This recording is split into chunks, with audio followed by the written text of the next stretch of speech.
الحمد للہ رب العالمین والصلاة والسلام علی سید المرسلین محمد وعلی آلہ وصحبہ اجمعین رب اشرح لی صدری ویسر لی امری واحلل عقدۃ من لسانی یفقہوا قولی۔ آج کا ہمارا درس ہے سورۃ الانعام آیت نمبر 13۔ اعوذ باللہ من الشیطان الرجیم وَلَهُ مَا سَكَنَ فِي اللَّيْلِ وَالنَّهَارِ وَهُوَ السَّمِيعُ الْعَلِيمُ۔ وَلَهُ ہو کی ضمیر اللہ کی طرف، چونکہ اوپر اللہ کا نام ہے لہذا یہاں اس آیت میں بجائے نام کے ضمیر وَلَهُ۔ اوپر دیکھیے قُلْ لِلَّهِ، آسمان زمین کس کا ہے تو ملکیت تو للہ، اسی کا ہے جو رہتا ہے بستا ہے رات اور دن میں، یہ کہا جا رہا ہے۔ پہلے کہا گیا تھا کہ جو کچھ آسمانوں اور زمین میں وہ اللہ کا، اب یہ کہا جا رہا ہے کہ رات و دن میں جو بستا ہے رہتا ہے، اور وہ خوب سننے والا خوب جاننے والا ہے۔ اب یہ جو آیت ہے نا، اس کا پس منظر ہے یعنی شان نزول، پھر اس کے بعد اگلے صفحے پر اس کا پس منظر ہے، پھر درمیان صفحے پر پس منظر ہے۔ بس یہ تین پس منظر بھی اگر آج ہم پڑھ لیتے ہیں تو اس پس منظر کو ہی سمجھیں گے تو صفات سمجھ میں آئیں گے۔ تو ایسا کیوں کہہ رہے ہیں اللہ تبارک تعالیٰ اسی کا ہے جو کچھ رہتا اور بستا ہے؟ تو یہ شان نزول کہتے ہیں، عربی میں سبب النزول۔ وفد گیا تھا نبی کریم صلی اللہ علیہ وسلم کے پاس، اور جو اس وقت کہتے تھے، کوئی بھتیجا کوئی بھانجا کوئی محمد، جو بھی کہتے تھے صلی اللہ علیہ وسلم کہ بولے تم کیا چاہتے ہو؟ تم اگر دنیا کا مالدار فرد بننا چاہتے ہو تو ہم تمہیں مالدار بنا دیتے ہیں، یہ ایک پیشکش کی۔ دوسری یہ کہ اگر تم بادشاہ چاہتے ہو تو ہم بادشاہ بنا دیتے ہیں، مکے کا بادشاہ معمولی بات نہیں تھی۔ اور ایک تیسری بات بھی رکھی، اور اگر کسی حسین لڑکی سے شادی کا ارادہ ہے تو وہ بھی ہم فراہم کر دیں گے۔ تین پیشکشیں رکھی۔ مقصد کیا؟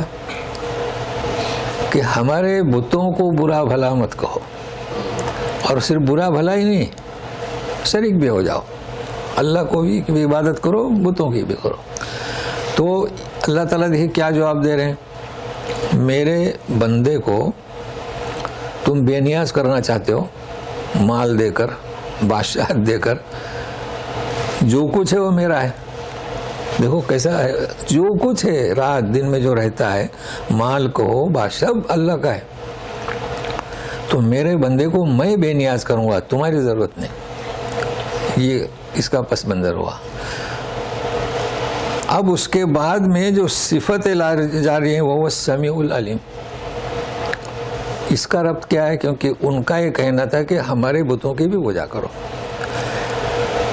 اور ہم جو ہیں یعنی اللہ ایک ایسی ذات ہے وہ جو خوب سننے والا ہے۔ اب خوب سننے والا ہے یہ تو ترجمہ ہوا نا، مطلب کیا خوب سننے والا ہے؟ دنیا میں کتنی بولیاں ہیں، ہے نا، کتنی، اور کئی لوگ ہر سیکنڈ میں ہر وقت میں اللہ کو پکارتے ہیں۔ ہمارے یہاں دن ہے، کہیں رات ہے، کہیں نماز ہو رہی ہے تو اللہم کہتے ہیں نا، ایک ساتھ کتنی بولیاں اور کتنے لوگ، سب کو اللہ سنتا ہے، یہ ہے صفت اس کی۔ ہم بھی سنتے ہیں، ہمارا سننا تو ہم ایک ہی کا سنتے ہیں، جیسے دو کا۔ ایک شان نزول میں کئی آئے تھے، وہ ہاں جو اس کے ساتھ مناسبت رکھتے ہیں، وہ شان نزول ایک ہی دفعہ نازل وہ رہتا ہے، لیکن نہیں، اصل یہ ہے توحید کا، جی اصل یہ ہے۔ علیم خوب جاننے والا ہے، جو جس چیز کا تمہیں تقاضا ہے وہ بھی جانتا ہے، جو آئندہ جس چیز کے محتاج ہو وہ بھی جانتا ہے، جو تمہارے پاس ہے وہ بھی جانتا ہے، جو نہیں ہے وہ بھی جانتا ہے، سب کچھ جانتا ہے۔ اب یہ کیوں صفتیں لائی جا رہی ہیں؟ کہ ان کا یہ کہنا تھا کہ ہمارے معبودوں کی پوجا کرو، شریک ہو جاؤ۔ یہ چونکہ اگلی آیت بھی ایسی آ رہی ہے، اب یوں اس کا رد ہوا۔ اب کہا جا رہا ہے کہ رسول کہہ دو ان سے کہ میرا اللہ کون ہے، جو کچھ بھی ہے اسی کا ہے، خوب سنتا ہے، خوب جانتا ہے. تم جو کہہ رہے ہو تمہارے معبود، ان کے اندر کوئی بھی وصف ہے تو بھی دیکھیے کیسا شروع ہو رہا ہے، سنیے.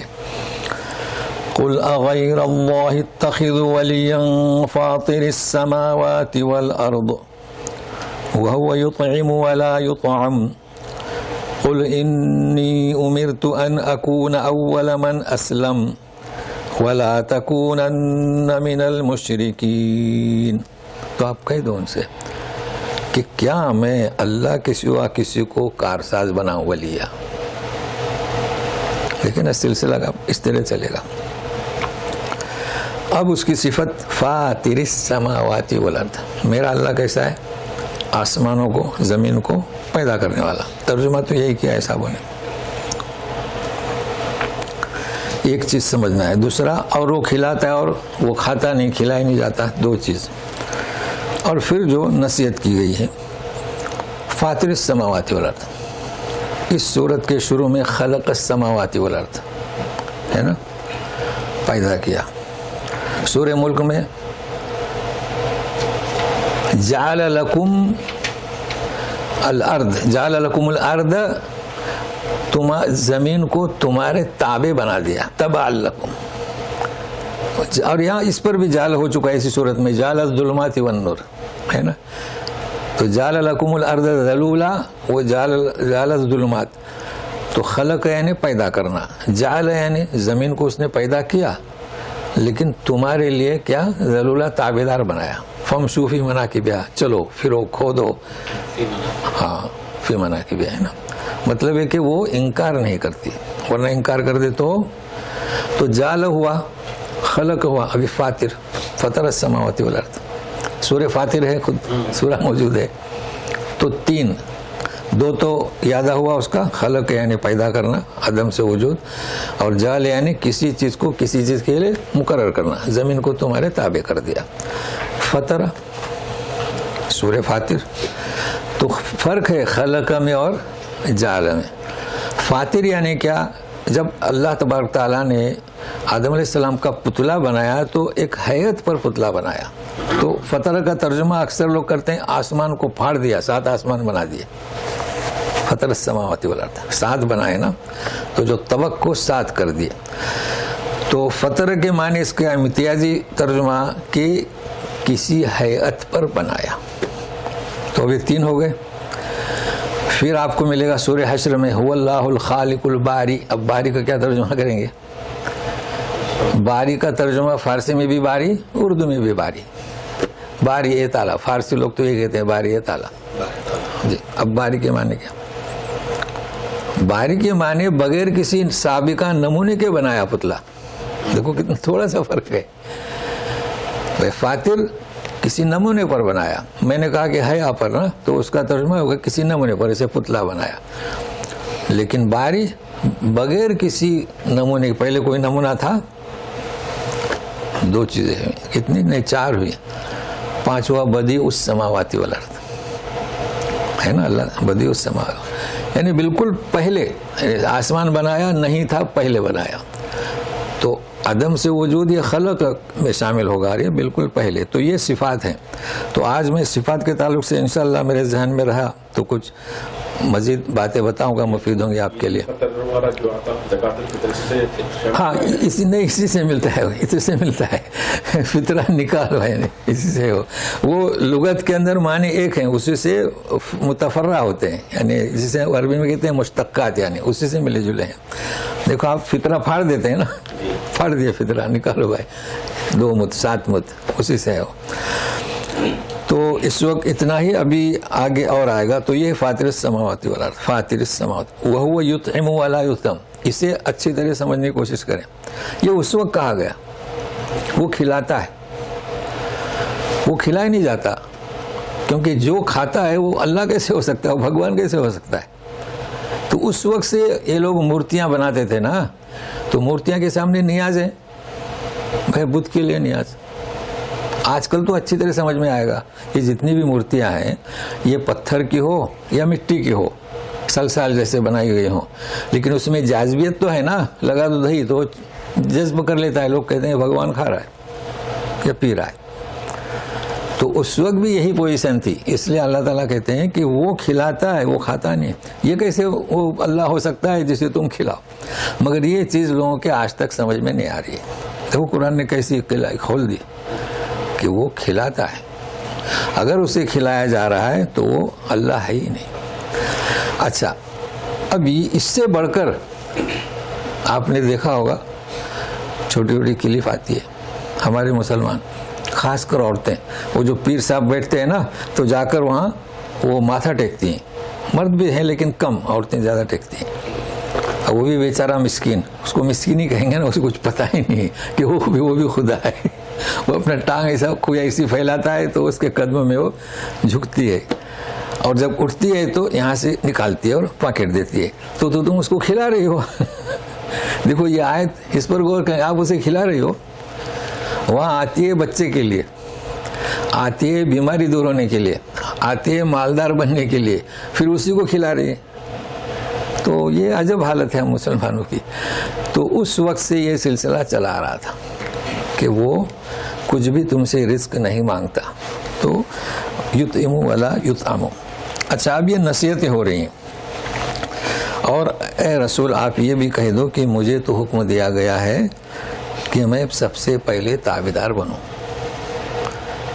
نہ مال کی ضرورت ہے, وہ مجھے بے نیاز کر دے گا. ہر چیز سے نہ بادشاہت کی ضرورت ہے, آپ بغیر بادشاہت تاج کے بادشاہ ہی تھے. تو یہ, اور میں سب سے پہلے تابعدار.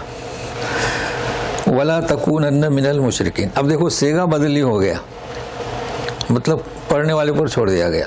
کیا مطلب ولا تکونن؟ یعنی مجھے یہ حکم دیا گیا ہے کہ میں ہرگز مشرکین میں سے نہ بنوں. یہ اسلوب ہے قرآن کا. یوں نہیں کہا گیا کہ اول من اسلم, تو اسی انداز سے نہیں, ولا اکونن من المشرکین نہیں, فوراً ولا تکونن. ابھی یہ چل رہا ہے, ابھی نصیحتیں ابھی مزید چل رہے ہیں. صفات کے بارے میں سمجھنا ہے. یہ بھی کہہ دو قل انی اخاف ان عصیت ربی عذاب یوم عظیم. عذاب یوم عظیم, یہ بھی کہہ دو کہ میں تو خوفزدہ ہوں, ڈرتا ہوں اس بات سے کہ نافرمانی کروں میرے رب کی. اور خوف کون سا؟ اگر میں نافرمانی کروں تو عذاب یومن عظیم, بڑے دن کے عذاب سے. کیونکہ یومن زیر ہے نا, عذابن دے موصوف صفت, تو بڑے دن کے عذاب سے. بڑا عذاب نہیں کہا گیا. کہیں یہ قرآن شریف میں یہ بھی ہے وَلَهُمْ عَذَابٌ عَظِيمٌ, بڑا عذاب ہے نا. سورہ بقرہ میں 7 نمبر آیت میں ختم اللہ کا وَلَهُمْ عَذَابٌ عَظِيمٌ. لیکن یہاں صفت کس کی؟ یوم کی. اب یہاں یہ بھی صفت ہوئی نا, کس کی؟ یوم کی ہوئی, عذاب کی ہوئی. اللہ کی بھی صفت ہے. ہم ہر رکعت میں کیا پڑھتے ہیں؟ سبحان ربی العظیم. جی رکوع میں جی پڑھتے ہیں. تو عظیم صفت اللہ کی بھی ہے, عظیم صفت عذاب کی بھی ہے, بالکل آپ کے سامنے ہے. عظیم صفت بڑے دن کی بھی ہے. یہ بڑا دن کون سا؟ قیامت کا. تو معلوم ہوا کہ عظیم کوئی چیز ہے. ابو حنیفہ کو بھی عظیم کہا جاتا ہے, یعنی کہ اعظم. لوگوں کو بھی کہا جاتا ہے اعظم, لوگوں کا نام بھی رکھتے ہیں عظیم. تو اب صفات کے تعلق سے میں آپ کو بتا رہا ہوں یہ کیا ہے. یہ عظیم اللہ کی بھی صفت ہے, بڑے دن کی بھی ہے, اور عذاب کی بھی ہے, انسان کی بھی ہے. تو فرق کیا؟ اسے سمجھنے کی کوشش کریں. جو ہم محنت کریں نا صفات پر, دیکھیے حدیث میں جو اللہ کے نام جو ہے یاد کرے تو دخل الجنہ, مگر یاد کرنا اس کے یہ نہیں کہ رٹ لو, یہ یاد کرنا جو میں بتا رہا ہوں. اب جب آپ پڑھیں گے عظیم اور میری بات آپ کے ذہن میں رہے گی, اسے کہتے ہیں یاد. وہ تو قرآن شریف میں آپ پڑھیں گے وہ عظیم کیا ہے, بلکہ رٹنے کی ضرورت نہیں.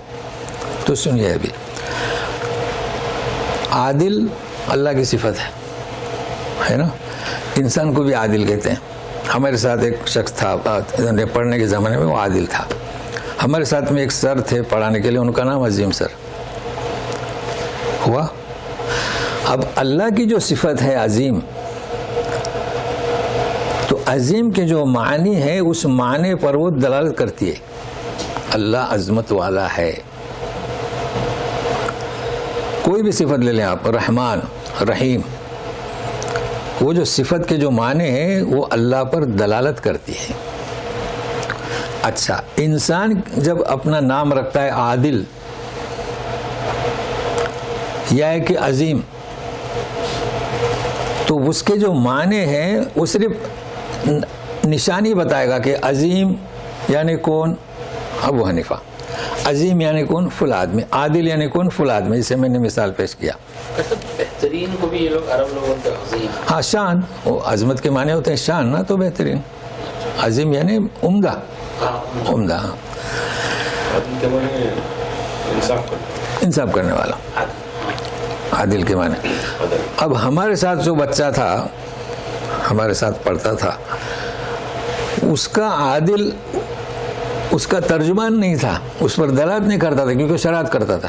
ٹوپی چھپا لی کسی کی، فونٹن چھپا لیا، چپل چھپا لی. اب بتاؤ اس کا نام کیا، عادل، لیکن کام کیا، بے دل. ہو گیا. نام کی اہمیت ہے، نام رکھنے کی اہمیت ہے، لیکن اللہ کا جو نام ہے وہ دلالت کرتا ہے.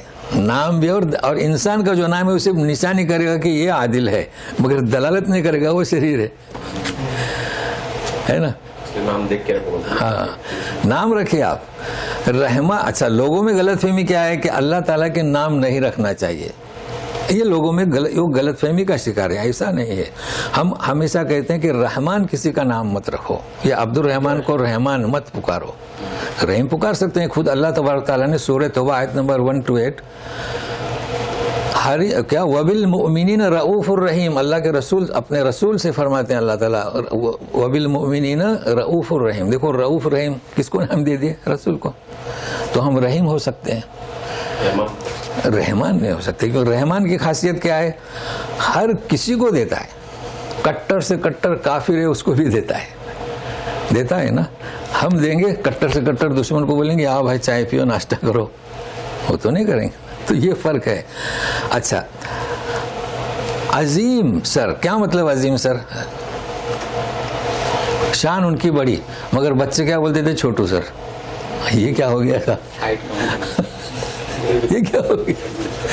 بالکل مثال اگر وہ سن رہے ہیں تو خوش ہونا چاہے کہ میں ان کی مثال دے رہا ہوں. جی ہمارے ساتھ میں تھے نا. تو وہ عظمت کی شان نہیں ہے. عظیم سر بولو تو فل آدمی، لیکن ہے کیا چھوٹو. کوئی تو چھوٹو یعنی کیا تھا، وہ اسسٹنٹ ہیڈ ماسٹر تھے. تو عظیم صفت نہیں ہوئی نا، آخر سیکنڈ کیا بولیں گے، اسسٹنٹ، نائب. تو اللہ کی صفت کے بارے میں، اللہ کی کوئی بھی صفت جیسے عام سمجھ رہے ہیں. ایک صاحب کسی سے کہہ رہے تھے کہ رشید بھائی، ارے مولانا ساتھ میں تم رشید بھائی بولتے ہو. میں بھی اپنے من میں ایسا خاموش، اب اپنے شاگرد ہی بول رہے ہیں، اپنا چپ رہو. بھائی لوط علیہ السلام نے کیا فرمایا، الیس منکم رجل رشید، ہے نا. تو رشید یعنی کیا کہا نا. چلیے، عزیز، عبد العزیز وامرأۃ العزیز سورہ یوسف میں تو یہ نام استعمال کیے گئے ہیں، لیکن نام کا مطلب کیا، اس کے جو معنی ہیں وہ دلالت نہیں کرتے. تو صفات کے بارے میں خاص کر رحمان، آپ عبد الرحمان نام رکھیں لیکن اسے رحمان کبھی نہ پکاریں. رحیم تو ہم بھی ہوتے ہیں، کریم ہم بھی ہوتے ہیں، تو کسی کو رحیم پکارو، رشید پکارو. لیکن ہے کہ اللہ تبارک تعالیٰ کی جو صفت کی جو عظمت و شان ہے وہ ہم میں پیدا نہیں ہو سکتی، نقص رہے گا. تو ربی عذاب یوم عظیم. اچھا، اب قیامت کا دن عظیم ہے. کیوں عظیم ہے؟ کیونکہ حساب کتاب ہوگا، اس لیے اسے عظیم کہا گیا. عذاب بھی عظیم ہے، لیکن فرق ہے اللہ تعالیٰ کی عظمت میں اور عذاب، کیونکہ عذاب اللہ کا پیدا کرتا ہے، اسے بند بھی کیا جا سکتا ہے، اور قیامت کا دن بھی اللہ تعالیٰ نے تیار کیا ہے، مہیا کیا ہے. تو یہ فرق ہے. تو آج میں نے آپ لوگوں کو بتایا، چونکہ کئی لوگ اس میں غلط فہمی کا شکار ہیں. ایسا نہیں ہے. علی بھی نام ہے نا، علی. تو کیا مطلب، اللہ تعالیٰ علی اور بندہ علی، کافی فرق ہے. اب اسی کا تذکرہ چل رہا ہے. من یصرف عنہ یومئذ فقد رحمہ وذلک الفوز المبین. اس عذاب عظیم یعنی عظیم دن کے عذاب سے، یصرف تصریف ٹال دیا گیا اس سے جو انہو عظیم دن کے عذاب سے جو ٹال دیا گیا اس دن اللہ نے اسے اپنے رحمت آغوش میں لے لیا. جب حساب کتاب کے لیے کھڑے ہوں گے تو کچھ لوگ ہوں گے کہ اللہ تعالیٰ ٹال دیں گے, نکلو آگے, کامیاب ہو گیا. تو اسے نجات ملی. جسے نجات ملی یہی بڑی کامیابی کھلی ہوئی, وذالک الفوز المبین. اس سے بڑھ کر کوئی کامیابی ہے کہ وہاں جو حاضر ہوں گے انہیں آگے جانے کہہ دیا جائے گا. اور نبی کریم صلی اللہ علیہ وسلم بھی کہا جائے گا جن کا حساب نہیں ہے ان کو آگے لے جائیے. اب جس پر رحم نہیں ہوا, جس کے نجات نہیں ملی, تو وہ ہلاکت اور تباہی میں, اس کی تو حالات بڑی مشکل ہیں. اب مزید سمجھایا جا رہا ہے. یہ کہہ رہے تھے, پس منظر اس کا یاد رکھے گا, شان نزول, سبب نزول, کہ ہمارے معبودوں کے ساتھ بھی شریک ہو جاؤ. تو سنیے, وَإِن يَمْسَسْكَ اللَّهُ بِضُرٍّ فَلَا كَاشِفَ لَهُ إِلَّا هُوَ وَإِن يَمْسَسْكَ بِخَيْرٍ فَهُوَ عَلَى كُلِّ شَيْءٍ قَدِيرٌ. ابھی مسس یمسس ہے نا, چھونا, ٹھیک ہے نا. تو اللہ چھوئے, آگے ہے با, ضرر تو تکلیف دے, یہ با کی وجہ سے, نہیں تو تکلیف سے چھوئے تو اللہ تعالیٰ چھوتے نہیں. اگر اللہ تعالیٰ کسی کو تکلیف دے, فلا کاشف الا ہو. اب ہم یہاں ترجمہ کریں گے اسے دور کرنے والا اس کے سوا کوئی نہیں. ابھی کاشف ہے تو کاشف کے معنی یہاں بہت استعمال ہوتا ہے. کشف طبی, آپ جب جاتے ہیں نا تو انگریزی سائٹ میں عربی بھی لکھا رہتا ہے کشف طبی. تو کشف کے معنی کیا, پوشیدہ امراض کو ظاہر کرنا. تو آپ کو بتائے گا بلڈ گروپ کون سا ہے, یورک ایسڈ کتنی ہے, کولیرکس کتنا, کیا, یہ سب بتائے گا. تو ابھی اس کے معنی کیا, دو معنی ہو رہے ہیں نا, بیماریوں کو ظاہر کرے گا. اور ہم نے کیا ترجمہ کیا, اسے اس بیماری کو ہٹانے والا کوئی نہیں. اب یہ ترجمہ کہاں سے لائے, سورہ قاف آیت نمبر 22, وہاں سے ترجمہ لیے. قرآن کیا ترجمہ, قرآن سے لو. دونوں ترجمے اس کے ہیں. جو منکرین یوم عظیم ہے, قیامت کے دن کا, تو اس سے پوچھیں, کہیں گے اللہ تعالیٰ کنت فی غفلۃ من ھذا فکشفنا عنک غطاءک فبصرک اليوم حدید. تو غفلت میں تھا. فکشفنا عنک غطاءک, غطاء یعنی پردہ ہٹا دیا, تو اب تو دیکھ رہا ہے, تیز آنکھوں سے دیکھ رہا ہے قیامت کا منظر. تو دو معنی ایک ہی ہوئے. بھائی آپ نے کشف کیے تو بیماریاں چھپی ہوئی تھیں, پردہ ہٹ گیا تو ظاہر ہوئی. تو دونوں معنی کریں مناسبت سے, جیسے سیاق و سباق ہو, کبھی ظاہر کرنا کبھی ہٹا دینا. تو فلا کاشف الا ہو. وَإِن يَمْسَسْكَ بِخَيْرٍ, اور اگر بھلائی پہنچائے کسی کو, یعنی چھوئے بھلائی سے, تو وہ ہر چیز پر قادر ہے, کوئی اسے روک نہیں سکتا. اب دوسری صفت, وَهُوَ الْقَاهِرُ فَوْقَ عِبَادِهِ وَهُوَ الْحَكِيمُ الْخَبِيرُ. قاہر, اور وہ غالب ہے اپنے بندوں پر. دیکھو فوق عبادی, زبردست, قاہر ہے, زبردست غالب ہے, اور وہ حکیم اور خبیر بھی ہے. تو یہ صفات آ گئی. ابھی تو اوپر ہم پڑھ چکے ہیں, آپ کو بتائے تھے سمیع, علیم اور فاتر. اور اب قاہر اور غالب, یہ تو ترجمہ ہوا غالب کا. عزیز کا بھی ترجمہ ہم کرتے ہیں غالب, ہے نا. وَهُوَ الْعَزِيزُ, متعدد بار آیا ہے, وَهُوَ الْعَزِيزُ الْغَفِيرُ. تو عزیز کا ترجمہ کیا کرتے ہیں, غالب. اور قہار کا بھی معنی کرتے ہیں بہت زبردست اور غالب. ابھی فرق دیکھیے دونوں میں کیا ہے. جیسے خلق, جعل, فطر میں فرق ہے. عزیز غالب ہے یعنی کیا مطلب, جب اس کا کوئی حکم ہوا تو مخلوق خدا میں سے کوئی اسے ہٹا نہیں سکتا.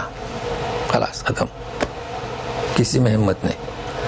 آ گیا سیلاب, سونامی جیسا, کوئی روکتا ہے, لوگوں کو بچاتا ہے نا. طوفان آئے تو وہ کیا کرتا ہے, لوگوں کو بچانے کا کام کرتے ہیں, اسے نہیں روک سکتے. یہ ہے غالب. تو پھر قہار کے معنی کیا؟ اس کا بھی کرتے ہیں زبردست. بہت فرق ہے قہار میں اور غالب میں، اس کو نوٹ کر لیں. قہار یعنی کیا؟ جابر ظالم کو بھی مغلوب کرنے والا. عزیز یعنی کسی بات کا فیصلہ کرنے والا، کوئی اسے مغلوب نہیں کر سکتا، لیکن کٹر سے کٹر جابر ظالم اسے بھی مغلوب کرتا ہے اللہ تعالیٰ. تو یہ ہے قہار. اس لیے قہار جب آپ سنیں گے قہاریت تو ڈر لگتا ہے، نام ہی ایسا ہے. تو اللہ تعالیٰ کا قہار جابر ظالم پر نازل ہوتا ہے، تو وہ اپنے بندوں پر قاہر ہے، یعنی کوئی جابر ظالم کو بھی وہ نہیں بخشے گا. تو عزیز نہیں ہے اور وہ حکیم ہے. مطلب کسی کے لیے عزیز ہے، کسی کے لیے عزیز ہے، کسی کے لیے عادل ہے، اس کی حکمت کی بنیاد پر ہر فعل اس کا. اور خبیر تو ہر چیز کو جاننے والا ہے. جیسے سورہ لقمان میں انہا ان تکو مثقال حبۃ من خردل، اپنے بیٹے سے کہہ رہے ہیں کہ برائی جب کرو گے تو رائے کے دانے کے برابر ہو. فی صخرۃ، چٹان میں، او فی السماوات او فی الارض یاتی بہ اللہ اسے لے آئے گا. کیوں؟ لطیف خبیر، ایسا خبیر ہے وہ. ہمارے یہاں بھی ہیں خبیر لوگ، مگر وہ نہیں. وہ تو محنت کرتے ہیں، کوشش کرتے ہیں خبر لانے کی. تو وہ حکیم ہے اور خبیر ہے. تو آج الحمدللہ کئی صفات میں نے آپ کو بتلائے، اور میں اسی لیے زور دیتا ہوں صفات، کیونکہ اس کی بڑی اہمیت ہے. اسے کہتے ہیں یاد کرنا، معنی مفہوم کے ساتھ. اب یہ بار بار آتے جائیں گے مناسب الفاظ سے. اب ہم دوسرا مضمون شروع کر رہے ہیں، اس کا بھی پس منظر ہے، تو سنیے گا. پہلے آیت پڑھ لیتے ہیں. قل ای شیء اکبر شہادۃ قل اللہ شہید بینی وبینکم وأوحي إلي هذا القرآن لأنذركم به ومن بلغ أئنكم لتشهدون أن مع الله آلهة أخرى قل لا أشهد قل إنما هو إله واحد وَإِنَّنِي بَرِيءٌ مِّمَّا تُشْرِكُونَ. شہادت کی بات ہو رہی ہے. کلمہ شہادت کی بہت اہم بات ہے. موضوع اب دوسرا ہے، لیکن ربط اسی سے ہے کہ توحید کی دعوت. خلق السماوات والارض فاطر السماوات والارض. اب یہاں کا پس منظر ایسا ہے کہ نبی کریم صلی اللہ علیہ وسلم ابو طالب سے بھی کہتے تھے نا، کہو لا الہ الا اللہ محمد رسول اللہ. تو لا الہ کا مطلب کیا؟ اشہد ان لا الہ الا اللہ. ہمارے یہاں کلمہ شہادت مشہور ہے، اشہد ان لا الہ الا اللہ و اشہد محمد رسول اللہ. تو مشرکین آ گئے رسول کے پاس، ہم شہادت نہیں دیتے. ٹھیک ہے، شہادت نہیں دیتے. اور کہا کہ ہم علماء یہودی کے پاس گئے تھے، وہ بھی شہادت نہیں دیتے. تو دو کی شہادت کی نفی کر دیے. چونکہ جب نبی کریم صلی اللہ علیہ وسلم کی دعوت شروع ہوئی تو سلسلہ تو جاری رہتا تھا نا. اور یہ مشرکین عزت کرتے تھے یہودیوں کی، بحیثیت ان کے پاس آسمانی کتاب تھی، ان میں راہب تھے، تو کئی مسائل ان سے وہ پوچھتے تھے. تو ان سے پوچھا، انہوں نے انکار کر دیا، تو شہادت نہیں دی نا. تو غور سے سنیے، مشرکین نے کہا کہ ہم شہادت نہیں دیتے، اور ہم نے پوچھا یہودیوں سے، وہ بھی شہادت نہیں دیتے. اب اللہ تعالیٰ نے لوگ دیکھو کیسے جواب دیتے ہیں. اب سنیے گا. کہہ دو، تلاوت ہو گئی نا، کہہ دو ایو شیء اکبر شہادہ، کس کی شہادت بڑی؟ اس کا جواب یہی ہو سکتا قول اللہ، اللہ کی شہادت بڑی ہے نا. اللہ شہید بینی و بینکم. تو شہادت کس کی بڑی؟ شہید اللہ انہ لا الہ الا ہو والملائکۃ واولو العزم قائما بالقسط. یہ کس نے شہادت دی؟ اللہ نے شہادت دی. شہید اللہ انہ لا الہ الا ہو. فرشتوں نے شہادت دی، اولو العلم، علم والوں نے شہادت دی. تو کہہ رہے ہیں شہادت کس کی بڑی؟ کہہ دو ان سے. جی، تو شہادت سب سے بڑی کس کی؟ اللہ کی. اور رسول نے بھی خود شہادت دی، اپنے نبی ہونے کی، تو تم نے اگر شہادت نہیں دی تو کیا فرق پڑتا ہے، نہ دو۔ تو ابھی مشرکین سے خطاب ہو رہا ہے۔ اور سنیے، شہادت اللہ نے دی، فرشتوں نے دی، علم والوں نے دی، اور میری طرف وحی کی گئی کہ میں اس قرآن کو، یہ جو قرآن میری طرف وحی کیا گیا ہے، تمہیں اس کے ذریعے سے ڈراؤں اور جس تک پہنچے ہو ومن بلغ۔ پانچویں شہادت کی کس کی؟ مشرکین کی، اللہ کی، فرشتوں کی، اولو العلم کی۔ اور میرے پاس قرآن آیا۔ اب قرآن لِأُنذِرَكُمْ بِهِ، قرآن کے ذریعے تمہیں آگاہ کروں، اور جس تک پہنچے، تو اب قیامت تک جس تک پہنچے گا تو ہم تک پہنچا، ہماری ذمہ داری بھی یہی ہے۔ اب ہماری امت جو ہے اس بات سے محروم ہے۔ وہ کیسے؟ کیا کہا گیا؟ قرآن، اور میں نے کہا تھا کہ قرآن جو ہے اللہ تعالیٰ نے بھیجا، اللہ کا کلام ہے، اور انسانوں کی تخلیق بھی اللہ نے کی ہے، ہمارے دل و دماغ سب اللہ کی پیداوار ہے۔ تو یہ قرآن میں یہ خاصیت ہے کہ ہم اسے قبول کر سکیں، یہ اندر مادہ رکھا ہے، لہذا قرآن کے ذریعے نصیحت کریں۔ لیکن کیا ہو رہا ہے؟ آپ یہ سوچتے ہوں گے کہ جو کام چل رہے ہیں یہ مبلغ اس بات سے دور ہیں۔ کیوں؟ قرآن سے کہاں نصیحت کر رہے ہیں؟ منتخب نصاب ہے، تبلیغی جماعت کا منتخب نصاب، تنظیم اسلامی کا منتخب نصاب۔ میں پڑھا ہوں منتخب نصاب، آپ جی جی وہی فضائل اعمال کا نام تبدیل کر دیا، اب منتخب نصاب، سمجھے نا؟ تو منتخب نصاب میں ہے کیا؟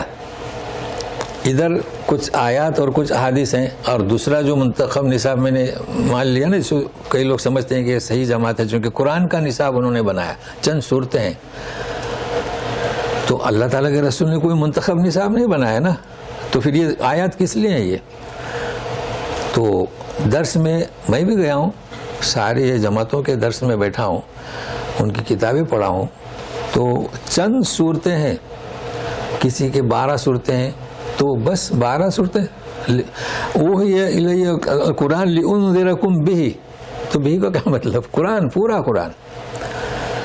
تو یہ ہماری پوزیشن ہے، جو اپنے آپ کو صحیح سمجھتے ہیں، ہدایت یافتہ، کہ ہم قرآن کا درس دے رہے ہیں، ان کے نزدیک کیا ہے؟ منتخب آیات، منتخب نصاب، اس میں چند صورتیں ہیں، اس پر وہ دعوت دیتے ہیں، اور ادھر منتخب نصاب، اس میں بھی آیات ہیں اور احادیث ہیں۔ تو اس وجہ سے کامیابی نہیں ہو رہی ہے۔ پورا کلام پاک شروع سے لے کر آخر تک چلے۔ اچھا، ترائی میں پورا قرآن شریف پڑھتے ہیں، پھر وہ منتخب نصابی کیوں نہیں پڑھتے؟ پھر بہت اچھی ہو جائے گی ترائی پھر۔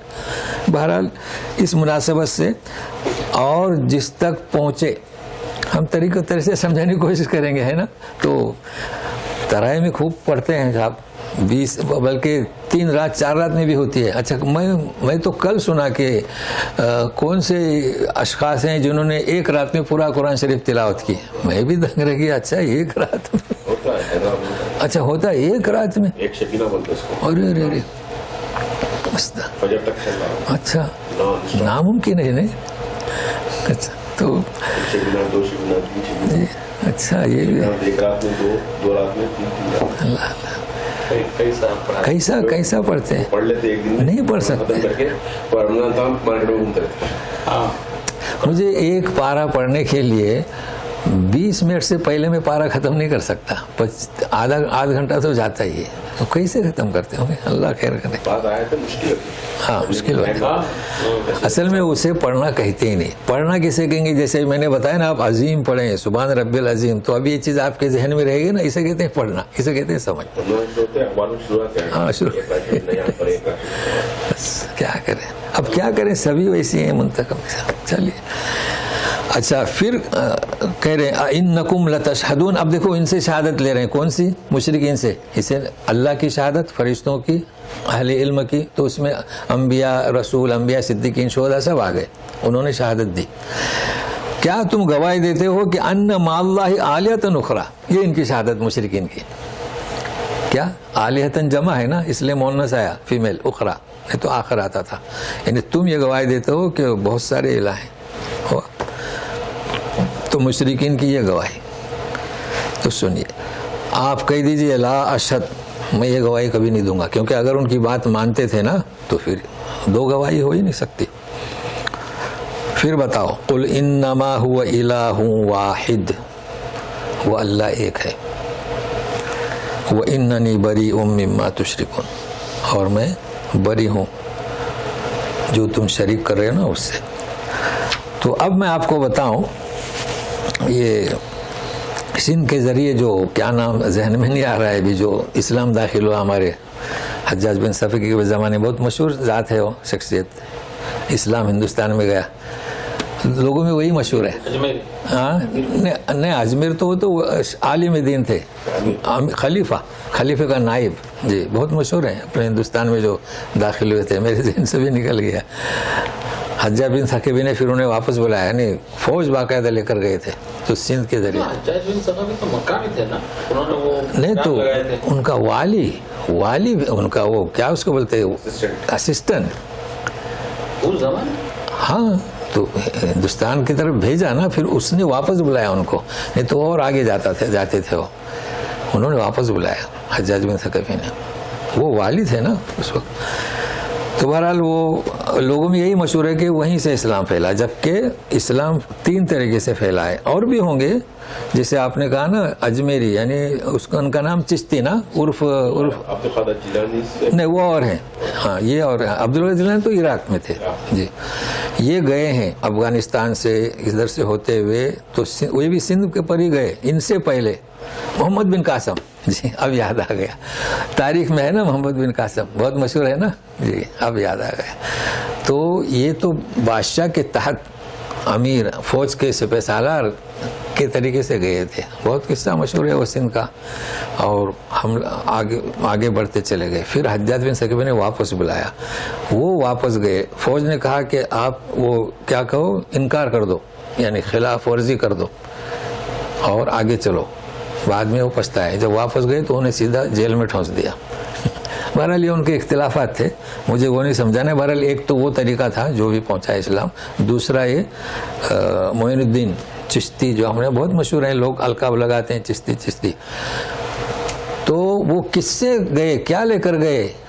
لِأُنذِرَ بِهِ. یہ بات چل رہی منتخب نصاب بنانے کا نہیں ہے. انہوں نے اختیار کیا قل هو اللہ احد، تو نصاب تبدیل ہوتا ہے. وہ جب وہاں گئے دیکھا تو لوگ کتنے آلہتن اخرى، کتنے معبود بنے ہوئے ہیں. تو اس وقت کیا تھا، احد صمد لم یلد ولم یولد، تو انہوں نے وہ شروع کیا. تو لوگ ایمان لائے. بس چھوٹی سی کٹیا کہتے ہیں وہ ڈالے اور بیٹھ گئے. آتے تھے لوگ، سمجھاتے تھے احد، تو لوگوں کے سمجھ میں آیا. یہاں تک کہ جب زیادہ لوگ مان گئے تو اس وقت جو بادشاہ تھا، راجہ، اس کے پاس لوگ گئے کہ یہاں دیکھیں کیا ہو رہا ہے، یہ سارے لوگ مسلمان ہو جائیں گے، لہٰذا ان کو ہٹا دیا جائے. انہوں نے بڑا سنجیدہ تھا، کہا خاموش، کچھ مت کرو، کیونکہ ان کا وزیر بھی ایمان لا چکا تھا. خاموش رہے. تو وہ اسلام اس طریقے سے بڑا ان کے ذریعے بھی. اب انہوں نے تھوڑا ہی کہا تھا کہ میری مزار بناؤ، غریب نواز نام رکھا نا جی، خواجہ غریب نواز. تو کہنے کا مقصد یہ تھا کہ نصاب ہمیں اختیار کرنا ہے، کس جگہ پر کیا دعوت دینا ہے. اگر شرک ہو رہا ہے تو احد اور صمد، یہی تو دعوت دیں گے نا. کہیں نفاق زیادہ ہے تو منافقون کی آیتیں. تو اس لیے قرآن نازل ہوا ہے. لہٰذا قرآن کے ذریعے آپ اسے ہدایت مل سکتی ہے اگر آپ محنت کر رہے ہیں تو کہہ دیجئے کہ الہ واحد واننی بریء مما تشرکون. یہ بات ہو گئی. اب باقی کیا رہا؟ ہم نے کہا تھا اللہ کی شہادت فرشتوں کی، نبیوں کی، رسولوں کی، شہداء، صدیقین ہے نا، اور مشرکین کی مخالف. اب بچے کون؟ اہل کتاب. تو سنیے، الذین آتیناہم الکتاب یعرفونہ کما یعرفون ابناءہم الذین خسروا انفسہم فہم لا یؤمنون. جی، جنہیں ہم نے کتاب دی، ان سے کہا نا کہ ہم شہادت نہیں دیتے، وہ یعرفونہ، محمد صلی اللہ علیہ وسلم کو جانتے ہیں جیسے اپنے بیٹوں کو. رک جائے حمیم. اب اگر ملائیں گے تو آگے خسارے والی بات ہے. لہذا خسارے میں کون؟ یہ نہ کہ بیٹے، پتہ نہیں بیٹے ایمان لاتے نہیں لاتے. الذین خسروا انفسهم فهم لا یؤمنون، چونکہ انہوں نے اپنے آپ کو خسارے میں رکھا. خسارے میں کیا رکھا؟ اللہ تعالیٰ نے ان یہود کے نفوس کو اس لیے پیدا کیا تھا کہ توحید کے علمبردار بنے، اور کتاب میں سمجھا دیا تھا کہ آخری پیغمبر آئیں گے، مگر انہوں نے اسے تسلیم نہیں کیا اور اپنے آپ کو خسارے میں رکھا. تو وہ کیا ایمان لائیں گے؟ فہم لا یؤمنون. دیکھو ایمان نہیں لائے. 20 سے زیادہ نام نہیں ہے یہود میں جو ایمان لائے ہو، صرف عبداللہ بن سلام اور ساتھی. تو یہ وجہ ہے کہ جس چیز کے لیے انہیں تخلیق کیا تھا اس سے انہوں نے اپنے آپ کو محروم رکھا. فہم لا یؤمنون. اب لوگ پوچھتے ہیں لا یؤمنون لا یؤمنون، اس وجہ سے لا یؤمنون. اب اس کے بعد انہوں نے جو کیا یہ ظلم کی داستان. تو اب سنیے اس سے بڑھ کر ظلم کیا ہو سکتا ہے.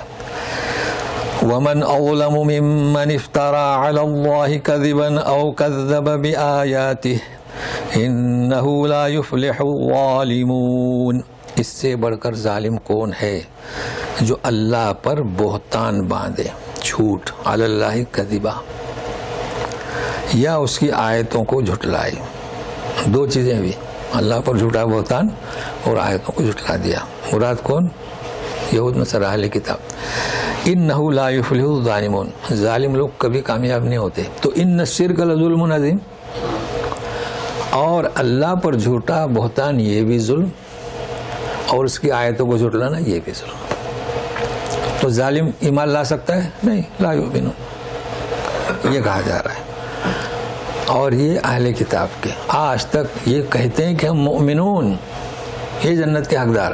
باقی سب وہ تو ان کا جو لفظ لکھا ہوا ہے تلمود میں، حسان، سب گھوڑے، ان کے کام کرو، ان کا سامان ڈھو بس.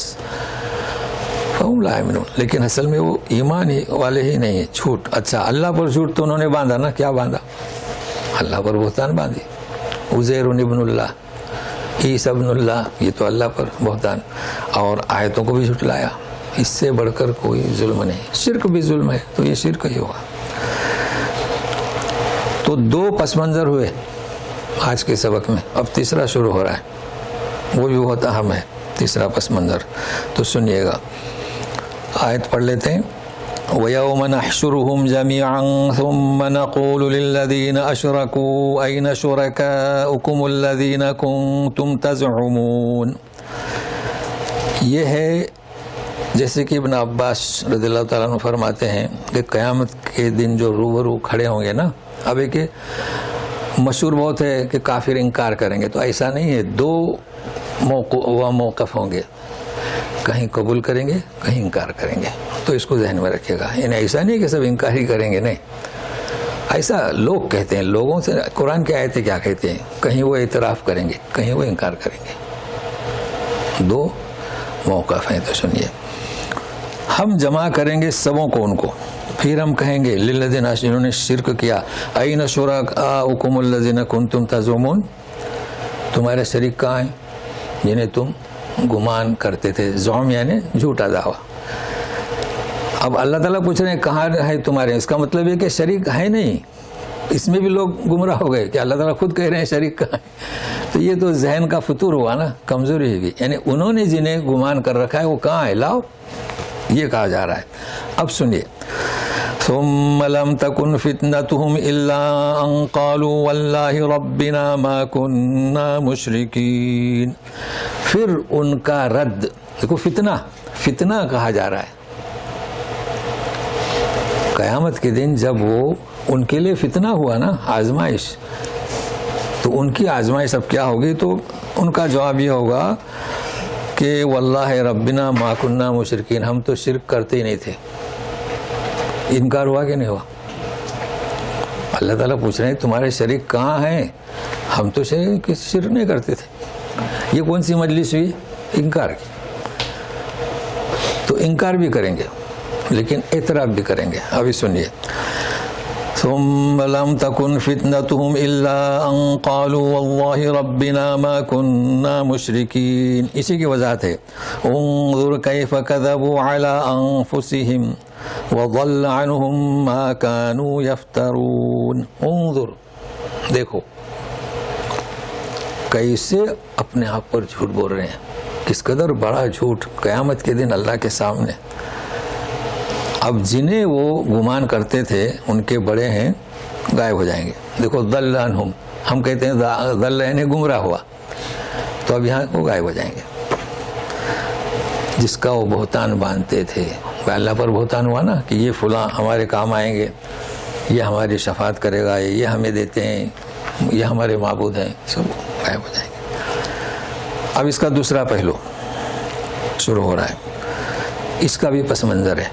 تو مطلب کتنے دو پس منظر ہوئے نا، ابھی تیسرا سنیے. آیت سنتے ہیں. وَمِنْهُمْ مَنْ يَسْتَمِعُ إِلَيْكَ وَجَعَلْنَا عَلَىٰ قُلُوبِهِمْ أَكِنَّةً أَنْ يَفْقَهُوهُ وَفِي آذَانِهِمْ وَقْرًا وَإِنْ يَرَوْا كُلَّ آيَةٍ لَا يُؤْمِنُوا بِهَا حَتَّى إِذَا جَاءُوكَ يُجَادِلُونَكَ يَقُولُ الَّذِينَ كَفَرُوا إِنْ هَذَا إِلَّا أَسَاطِيرُ الْأَوَّلِينَ. اب یہ آخری صفحے تک ہے اس کا رب. ہم ایک ایک آیت پڑھتے ہیں. اس کا پس منظر یہ ہے تاکہ آیت ہمیں سمجھ میں اچھی طرح. امیہ بن خلف اور ابی بن خلف، ہم مکہ میں ہیں، مدینہ نہ جائیں، کیونکہ مدینہ میں ابی بن عبداللہ ابن ابی بن سلول، مدینہ کی بات نہیں، کیونکہ نام مشابہ ہو گیا نا، وہاں کی بات نہیں کر رہے، مکے کی بات کر رہے. ہاں نہیں، وہ سلول تو مدینہ والا، ہاں اس لیے. تو وہ دو افراد ہیں، امیہ بن خلف اور ابی بن خلف. تو ابی وہاں بھی ہے نا، تو یہ دو. ابو جہل اور ابو سفیان، یہ دو، چار اور بھی ہیں، مگر یہ دو اہم ہیں. اور بھی ایک وفد تھا، چار تھے. تو کیا چل رہا ہے؟ وَمِنْهُمْ مَن يَسْتَمِعُ إِلَيْكَ. تو یہ وفد جاتا تھا سننے کے لیے قرآن. تو ہم نے چار نام بتائے، باقی اور بھی تھے، شیبہ تھا، ربیعہ تھا، مگر خاص یہ چار کے نام تو کوشش کریں. تو سمیع نہیں ہے. وَمِنْهُمْ مَن يَسْتَمِعُ إِلَيْكَ. تو سمیع میں اور یستمیع میں فرق ہے. تا بڑھ گیا نا، ایسا کیسا؟ بھائی ہم کہتے ہیں سمیع اللہ لمن حمدہ، اللہ تعالیٰ نے سن لیا. اور اللہ کا حکم وَإِذَا قُرِئَ الْقُرْآنُ فَاسْتَمِعُوا، ہے نا. ہاں تو غور سے سنا. اب اللہ کے لیے ہم ایسا نہیں کہیں گے تو گناہ ہو کہ اللہ کیا سنتے نہیں، وہ تو خوب سننے والے ہیں. تو لوگ کان لگا کر سنتے تھے. یہ وفد جاتا تھا جب نبی کریم صلی اللہ علیہ وسلم پڑھتے تھے نا، وَمِنْهُمْ مَن يَسْتَمِعُ إِلَيْكَ، سنتے تھے. اب یہ کیا سنتے تھے؟ سمیع اللہ والا نہیں سنتے تھے، کسی کے لیے سنتے تھے، کسی مقصد کے خاطر تنقیدی سننا، یہ معنی ہوئی اس کے. تو فرق ہے، یاد رکھیے گا. چلو قصہ بتا دوں پہلے پورا. اب جب سنتے تھے تو یہ جو نام بتائے نا، ابی بن، یہ دو بھائی تھے، یہ کہتے تھے کہ ما ھذا الا اساطیر الاولین. یہ کیا کہہ رہا ہے محمد صلی اللہ علیہ وسلم؟ تو دیکھیں نیچے آ رہا ہے ان ھذا الا اساطیر الاولین، اسی آیت میں ہے نا. ہاں اب اس پس منظر سے پوری آیت سمجھ میں آئے گی. لیکن ابو سفیان نے کیا کہا؟ اب دیکھیں غور سے سنیں. انی ارا بعض، انی ارا یعنی جو پڑھ رہے ہیں، بعض قولا حقا. کون کہہ رہا ہے؟ ابو سفیان کہہ رہا ہے کہ میں تو ابھی تو اس وقت مکے کی بات ہے اس لیے کہہ رہا ہے، یا کہہ رہے ہیں کوئی فرق نہیں پڑتا ہے، کہ میں تو جو انہوں نے کہہ دیا اساطیر الاولین، ابو سفیان کہہ رہے ہیں کہ میں تو اس کی بعض باتوں کو حق سمجھ رہا ہوں. حق یعنی کہ حق اور سچا. ابو جہل کیا کہتا ہے؟ لا نقرؤ ھذا ابدا، ہم ہرگز نہیں پڑھیں گے. ہوا بس یہ بیان ہو رہا ہے. تو سنیے اور پھر آخر میں اس کا نتیجہ. وَجَعَلْنَا عَلَىٰ قُلُوبِهِمْ أَكِنَّةً أَن يَفْقَهُوهُ، ڈاٹ پردہ اکنہ، کیونکہ وہ آئے تھے تنقیدی سننے کے لیے. تو کہاں سے سمجھیں گے؟ دوسرے کے لیے آئے تھے نا، سمجھنے سے پردہ لگا دیا. وفی آذانہم، اور کانوں میں بوجھ. اب کانوں میں کسی کو بوجھ ہو تو سنے گا کیسے؟ تو دو چیزیں. اور سنیے وَإِن يَرَوْا كُلَّ آیَةٍ، اور اگر اور بھی ساری نشانیاں یہ دیکھ لیں لا یؤمنو بہا. کیوں؟ تو یہ خود کے لیے سنتے ہی نہیں تھے. ہاں مقصد کے لیے. حتی اذا جاؤک، اور جب آتے ہیں آپ کے پاس تو بحث کرتے ہیں. اور کیا کہا؟ یقول الذین کفروا، 2 نام میں نے دیے اور اس میں تو سب آ گئے نا. ان ھذا الا اساطیر الاولین، اساطیر سطر کی جمع. یہ تو قصے پارندہ کہتے ہیں نا فارسی میں، یعنی پچھلے لوگوں کی داستانیں لکھی ہوئی وہ تم پڑھ رہے ہو. ہوا ابو سفیان ایمان لائے، یہ کیا بات ہوئی؟ ہمیں تو اصل اس کے جو نقطے ہیں وہ سمجھنا ہے. کچھ لوگ بولتے ہیں یہ تو اللہ ہدایت نہیں دیتا. بھائی اللہ ہدایت کیسے دے گا؟ کیا کہا ابو سفیان نے؟ میں بعض باتوں کو حق سمجھتا ہوں. اللہ اسے توفیق دے گا کہ نہیں دے گا؟ اللہ نے اسے توفیق دی. دیکھنے کی بات ہے. جنگ بدر میں شریک تھے، پہلی جنگ نا، احد میں شریک تھے. مطلب ہے کہ اپوزٹ. جنگ بدر سے مراد ایسا نہیں سمجھنا کہ وہ تو اسلام لائے تھے فتح مکہ کے بعد نا. یہ تو کچھ غلط مفہوم بھی نکالتے ہیں. جنگ بدر میں مشرکین کے ساتھ فتح مکہ پر ایمان لائے. لیکن یہاں نقطہ کیا ہے کہ ان کے اندر سنجیدگی تھی. حق کو حق، سچ کو سچ. تو یہ جس میں صفت پائی جاتی ہے تو اس کا مطلب ہے کہ وہ ضد نہیں کر رہے تھے. سمجھے نا؟ ضد نہیں کر رہے تھے.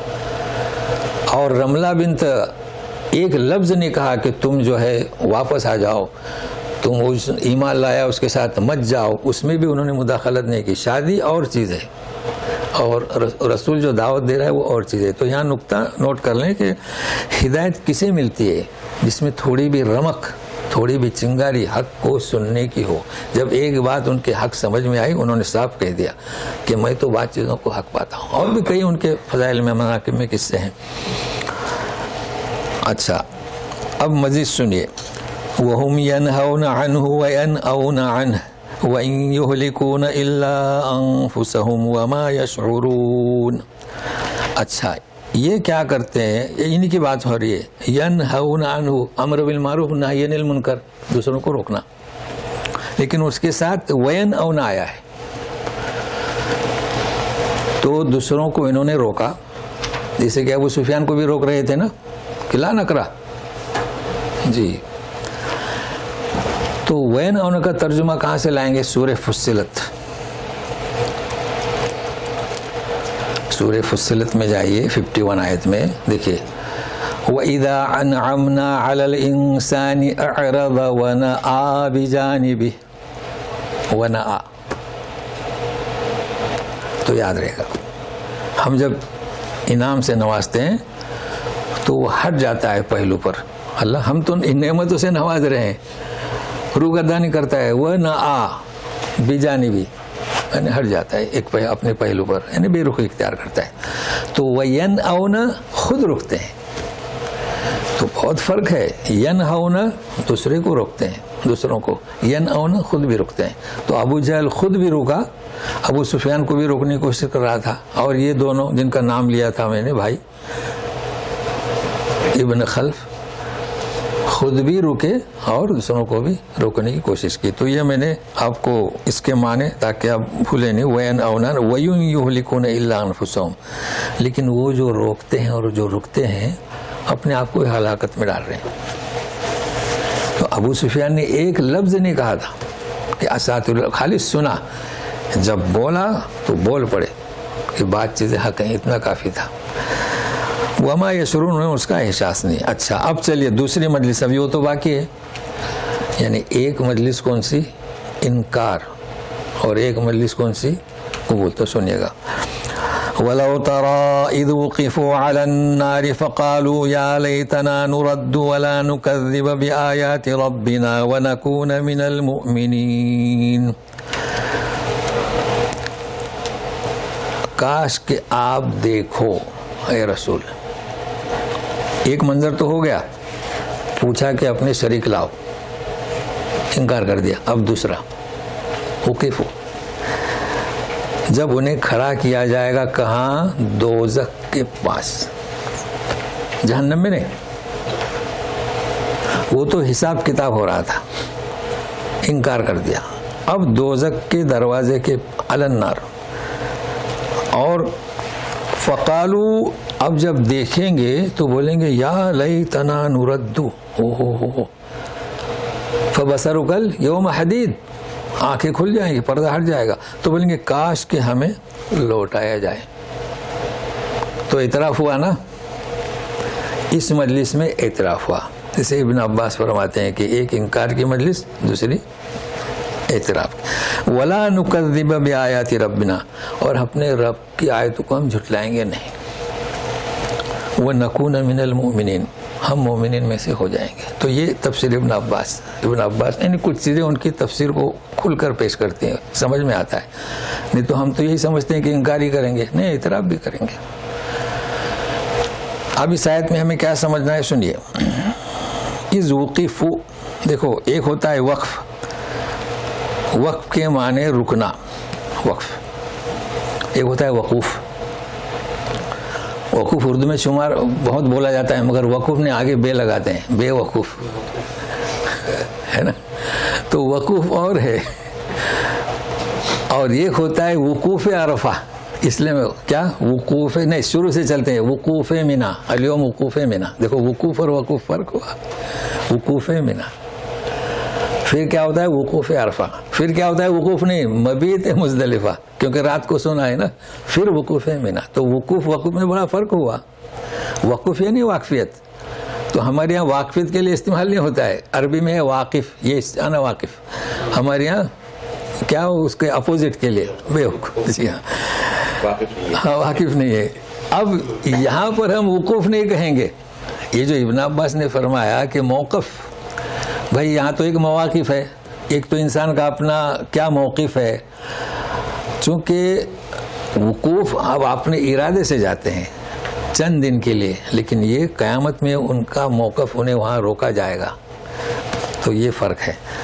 تو بہرحال یہ چیزیں میں نے بتلا دی آپ کو ابھی ہمارے پاس، تو اسی پر کفایت کرتے ہیں، ہو گیا 1.5 صفحہ، تو آگے اس کو ملائیں گے۔ بہرحال آج ہم نے کوشش کی آپ کو کیا کہتے ہیں کہ تفسیر جو ہم نے اپنا عباس کی اختیار کی، چونکہ مجھے بہت ساری تفسیریں ہیں، لیکن جو آسان ہوتی ہے اسے میں اختیار کرتا ہوں، اور یہ کہ صفات پر انہیں کافی زور دیا ہوں، تو اللہ تعالی ہمیں اور آپ کو اس کا اجر دے، اور ہمارے ذہن کو کھول دے، اور ہمیں بھی ہر کام میں جو ہے حق بات کی ہدایت دے۔ اعوذ باللہ من الشیطان الرجیم۔ وَلَوْ تَرَىٰ إِذْ وُقِفُوا عَلَى النَّارِ فَقَالُوا يَا لَيْتَنَا نُرَدُّ وَلَا نُكَذِّبَ بِآيَاتِ رَبِّنَا وَنَكُونَ مِنَ الْمُؤْمِنِينَ سبحانک اللہم و بحمدک اشہد ان لا الہ الا انت استغفرک و اتوب الیک۔ کافی تفسیر سے بتایا ہوں انشاءاللہ، اب یہ کہ کچھ سوال ہے تو رکیں، ورنہ پھر آئندہ ملتے ہیں جمعہ کو انشاءاللہ۔ جی سبحانک اللہم و بحمدک اشہد ان لا الہ الا انت استغفرک و اتوب الیک۔ چلیے، الحمدللہ رب العالمین، والصلاة والسلام على سید المرسلین محمد وعلى آلہ وصحبہ اجمعین۔ رب اشرح لی صدری ویسر لی امری واحلل عقدۃ من لسانی یفقہوا قولی۔ آج کا ہمارا درس ہے سورۃ الانعام، آیت نمبر 13۔ اعوذ باللہ من الشیطان الرجیم۔ وَلَهُ مَا سَكَنَ فِي اللَّيْلِ وَالنَّهَارِ وَهُوَ السَّمِيعُ الْعَلِيمُ۔ وَلَهُ، ہو کی ضمیر اللہ کی طرف، کیونکہ اوپر اللہ کا نام ہے، لہذا یہاں اس آیت میں بجائے نام کے ضمیر وَلَهُ۔ اوپر دیکھیے قُلْ لِلَّهِ، آسمان زمین کس کا ہے؟ تو ملکیت تو للہ، اسی کا ہے جو رہتا ہے، بستا ہے رات اور دن میں، یہ کہا جا رہا ہے۔ پہلے کہا گیا تھا کہ جو کچھ آسمانوں اور زمین میں ہے وہ اللہ کا، اب یہ کہا جا رہا ہے کہ رات و دن میں جو بستا ہے، رہتا ہے، اور وہ خوب سننے والا، خوب جاننے والا ہے۔ اب یہ جو آیت ہے نا، اس کا پس منظر ہے، یعنی شان نزول، پھر اس کے بعد اگلے صفحے پر اس کا پس منظر ہے، پھر درمیان صفحے پر پس منظر ہے. بس یہ 3 پس منظر بھی اگر آج ہم پڑھ لیتے ہیں تو اس پس منظر کو ہی سمجھیں گے تو صفات سمجھ میں آئیں گے. تو ایسا کیوں کہہ رہے ہیں؟ اللہ تبارک تعالیٰ اسی کا ہے جو کچھ رہتا ہے اور بستا ہے. تو یہ شان نزول کہتے ہیں عربی میں، سبب النزول. وفد گیا تھا نبی کریم صلی اللہ علیہ وسلم کے پاس، اور جو اس وقت کہتے تھے، کوئی بھتیجا، کوئی بھانجا، کوئی محمد، جو بھی کہتے تھے صلی اللہ علیہ وسلم، کہ بولے تم کیا چاہتے ہو؟ تم اگر دنیا کا مالدار فرد بننا چاہتے ہو تو ہم تمہیں مالدار بنا دیتے ہیں. یہ ایک پیشکش کی. دوسری یہ کہ اگر تم بادشاہ چاہتے ہو تو ہم بادشاہ بنا دیتے ہیں. مکے کا بادشاہ معمولی بات نہیں تھی. اور ایک تیسری بات بھی رکھی، اور اگر کسی حسین لڑکی سے شادی کا ارادہ ہے تو وہ بھی ہم فراہم کر دیں گے.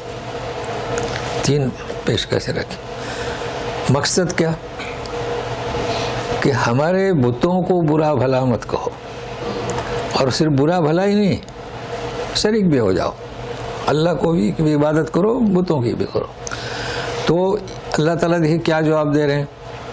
میرے بندے کو تم بے نیاز کرنا چاہتے ہو، مال دے کر، بادشاہت دے کر. جو کچھ ہے وہ میرا ہے. دیکھو کیسا ہے، جو کچھ ہے رات دن میں جو رہتا ہے، مال کو ہو، بادشاہ، اللہ کا ہے. تو میرے بندے کو میں بے نیاز کروں گا، تمہاری ضرورت نہیں. یہ اس کا پس منظر ہوا. اب اس کے بعد میں جو صفت جا رہی ہیں وہ سمیع العلیم. اس کا ربط کیا ہے؟ کیونکہ ان کا یہ کہنا تھا کہ ہمارے بتوں کی بھی پوجا کرو، اور ہم جو ہیں، یعنی اللہ ایک ایسی ذات ہے وہ جو خوب سننے والا ہے. اب خوب سننے والا ہے، یہ تو ترجمہ ہوا نا. مطلب کیا خوب سننے والا ہے؟ دنیا میں کتنی بولیاں ہیں، ہے نا، کتنی. اور کئی لوگ ہر سیکنڈ میں، ہر وقت میں اللہ کو پکارتے ہیں.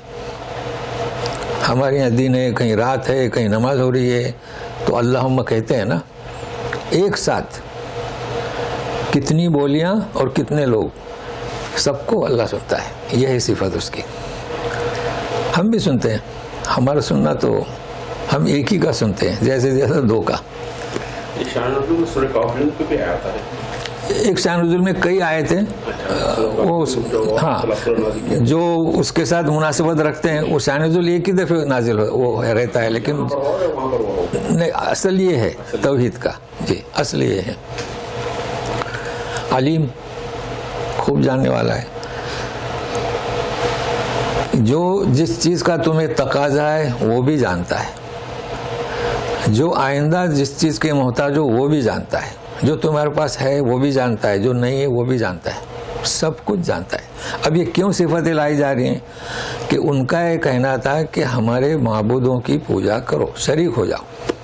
یہ چونکہ اگلی آیت بھی ایسی آ رہی ہے. اب یوں اس کا رد ہوا. اب کہا جا رہا ہے کہ رسول کہہ دو ان سے کہ میرا اللہ کون ہے، جو کچھ بھی ہے اسی کا ہے، خوب سنتا ہے، خوب جانتا ہے. تم جو کہہ رہے ہو تمہارے معبود، ان کے اندر کوئی بھی وصف ہے تو بھی دیکھیے کیسا شروع ہو رہا ہے. سنیے. قل اغیر اللہ اتخذ ولیا فاطر السماوات والارض وهو يطعم ولا يطعم قل انی امرت ان اکون اول من اسلم ولا تکونن من المشرکین. تو آپ کہہ دو ان سے کہ کیا میں اللہ کے سوا کسی کو کارساز بناؤں ولیہ. لیکن سلسلہ کا اس طرح چلے گا. اب اس کی صفت فاطر السماوات والارض. میرا اللہ کیسا ہے؟ آسمانوں کو، زمین کو پیدا کرنے والا. ترجمہ تو یہی کیا ہے صاحبوں نے. ایک چیز سمجھنا ہے. دوسرا، اور وہ کھلاتا ہے اور وہ کھاتا نہیں، کھلایا نہیں جاتا. 2 چیز. اور پھر جو نصیحت کی گئی ہے فاطر السماوات والارض. اس سورت کے شروع میں خلق السماوات والارض ہے نا، پیدا کیا. سورہ ملک میں جعل لکم الارض، جعل لکم الارض زمین کو تمہارے تابع بنا دیا، تبع لکم. اور یہاں اس پر بھی جال ہو چکا ہے اسی صورت میں، جال الظلمات والنور ہے نا. تو جال لکم الارض ذلولا، وہ جال الظلمات. تو خلق یعنی پیدا کرنا، جعل یعنی زمین کو اس نے پیدا کیا لیکن تمہارے لیے کیا ذلولا تابع دار بنایا. فمشوا فی مناکبہا، چلو پھرو کھودو، ہاں فی مناکبہا ہے نا.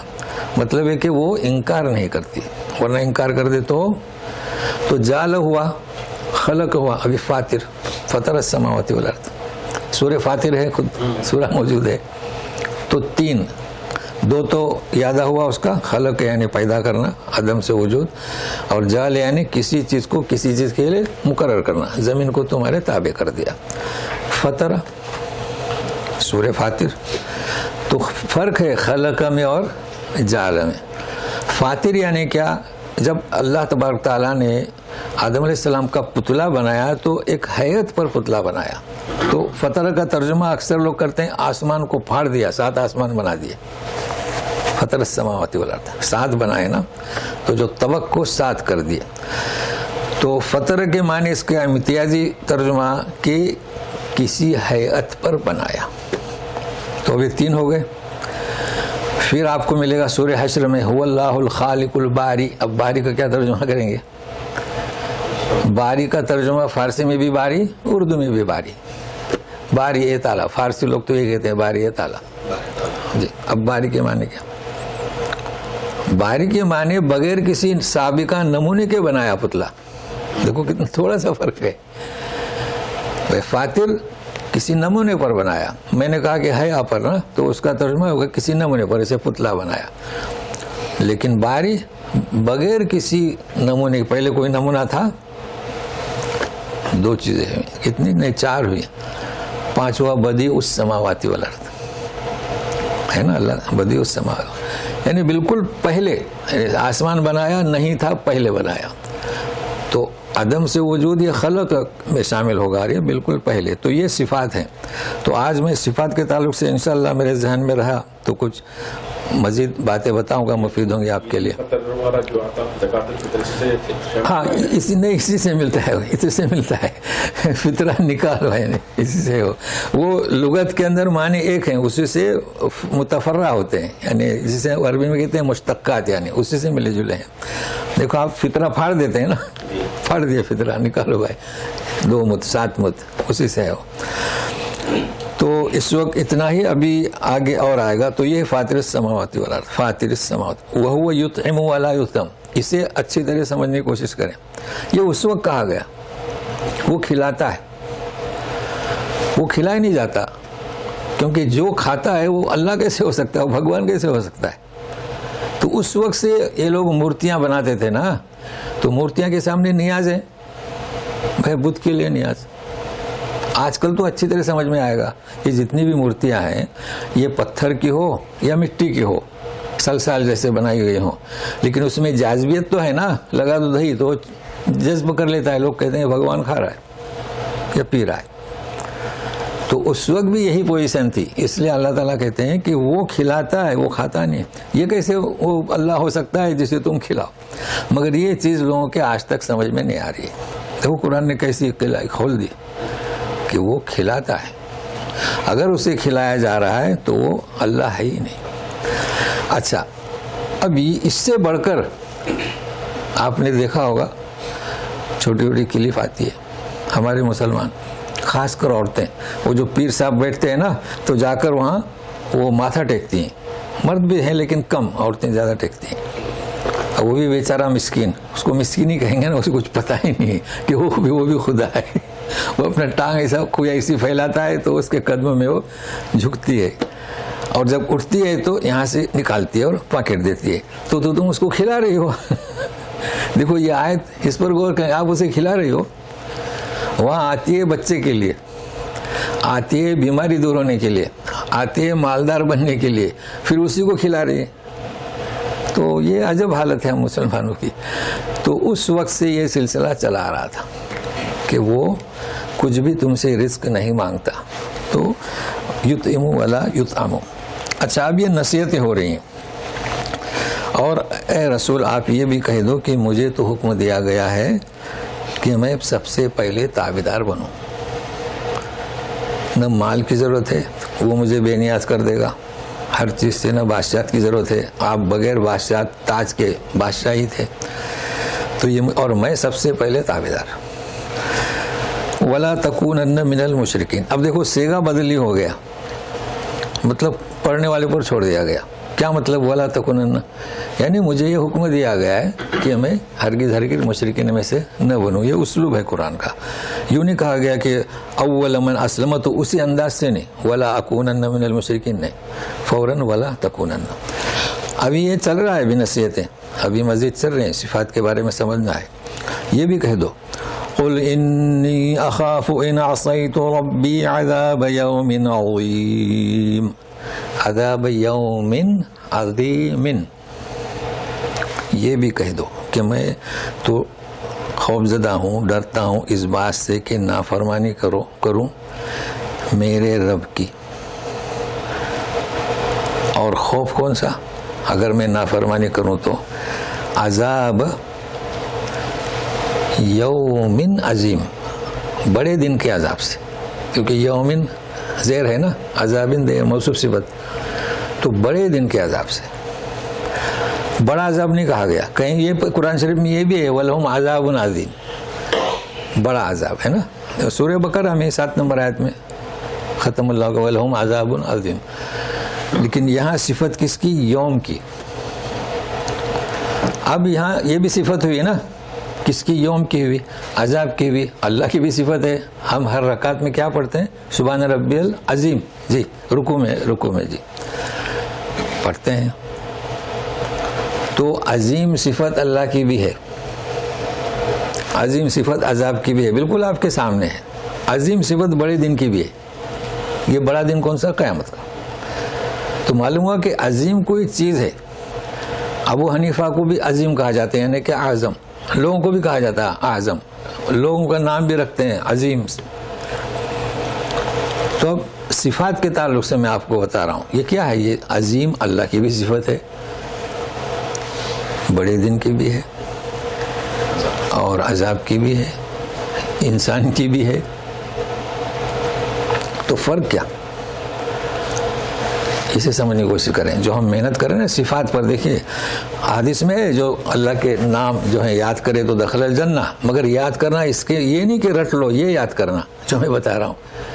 اب جب آپ پڑھیں گے عظیم اور میری بات آپ کے ذہن میں رہے گی، اسے کہتے ہیں یاد. وہ تو قرآن شریف میں آپ پڑھیں گے وہ عظیم کیا ہے، بلکہ رٹنے کی ضرورت نہیں. تو سنیے ابھی، عادل اللہ کی صفت ہے نا. انسان کو بھی عادل کہتے ہیں. ہمارے ساتھ ایک شخص تھا پڑھنے کے زمانے میں، وہ عادل تھا. ہمارے ساتھ میں ایک سر تھے پڑھانے کے لیے، ان کا نام عظیم سر ہوا. اب اللہ کی جو صفت ہے عظیم، تو عظیم کے جو معنی ہے اس معنی پر وہ دلالت کرتی ہے. اللہ عظمت والا ہے. کوئی بھی صفت لے لیں آپ، رحمان، رحیم، وہ جو صفت کے جو معنی ہیں وہ اللہ پر دلالت کرتی ہے. اچھا، انسان جب اپنا نام رکھتا ہے عادل یا ہے کہ عظیم، تو اس کے جو معنی ہیں وہ صرف نشانی بتائے گا کہ عظیم یعنی کون؟ ابو حنیفہ. عظیم یعنی کون؟ فل آدمی. عادل یعنی کون؟ فل آدمی. جسے میں نے مثال پیش کیا. بہترین کو بھی یہ لوگ عرب لوگوں کا عظیم. ہاں، شان. وہ عظمت کے معنی ہوتے ہیں شان نا، تو بہترین. عظیم یعنی عمدہ. عمدہ انصاف کرنے والا. عادل کے معنی. اب ہمارے ساتھ جو بچہ تھا، ہمارے ساتھ پڑھتا تھا، اس کا عادل اس کا ترجمان نہیں تھا، اس پر دلالت نہیں کرتا تھا، کیونکہ شرارت کرتا تھا. ٹوپی چھپا لی کسی کی، فونٹن چھپا لیا، چپل چھپا لی. اب بتاؤ اس کا نام کیا؟ عادل. لیکن کام کیا؟ بے دل. ہو گیا. نام کی اہمیت ہے، نام رکھنے کی اہمیت ہے، لیکن اللہ کا جو نام ہے وہ دلالت کرتا ہے نام بھی اور انسان کا جو نام ہے اسے نشانی کرے گا کہ یہ عادل ہے، مگر دلالت نہیں کرے گا وہ شریر ہے نا. نام دیکھ کے رکھو. ہاں نام رکھے آپ رحمان. اچھا لوگوں میں غلط فہمی کیا ہے کہ اللہ تعالیٰ کے نام نہیں رکھنا چاہیے. یہ لوگوں میں غلط فہمی کا شکار ہے. ایسا نہیں ہے. ہم ہمیشہ کہتے ہیں کہ رحمان کسی کا نام مت رکھو، یا عبد الرحمان کو رحمان مت پکارو. رحیم پکار سکتے ہیں خود اللہ تبارک تعالیٰ نے سورہ توبہ آیت نمبر 128 کیا وبالمؤمنین رؤوف الرحیم. اللہ کے رسول اپنے رسول سے فرماتے ہیں اللہ تعالیٰ وبالمؤمنین رؤوف الرحیم. دیکھو رؤوف رحیم کس کو نام دے دیے؟ رسول کو. تو ہم رحیم ہو سکتے ہیں، رحمان نہیں ہو سکتے، کیونکہ رحمان کی خاصیت کیا ہے؟ ہر کسی کو دیتا ہے.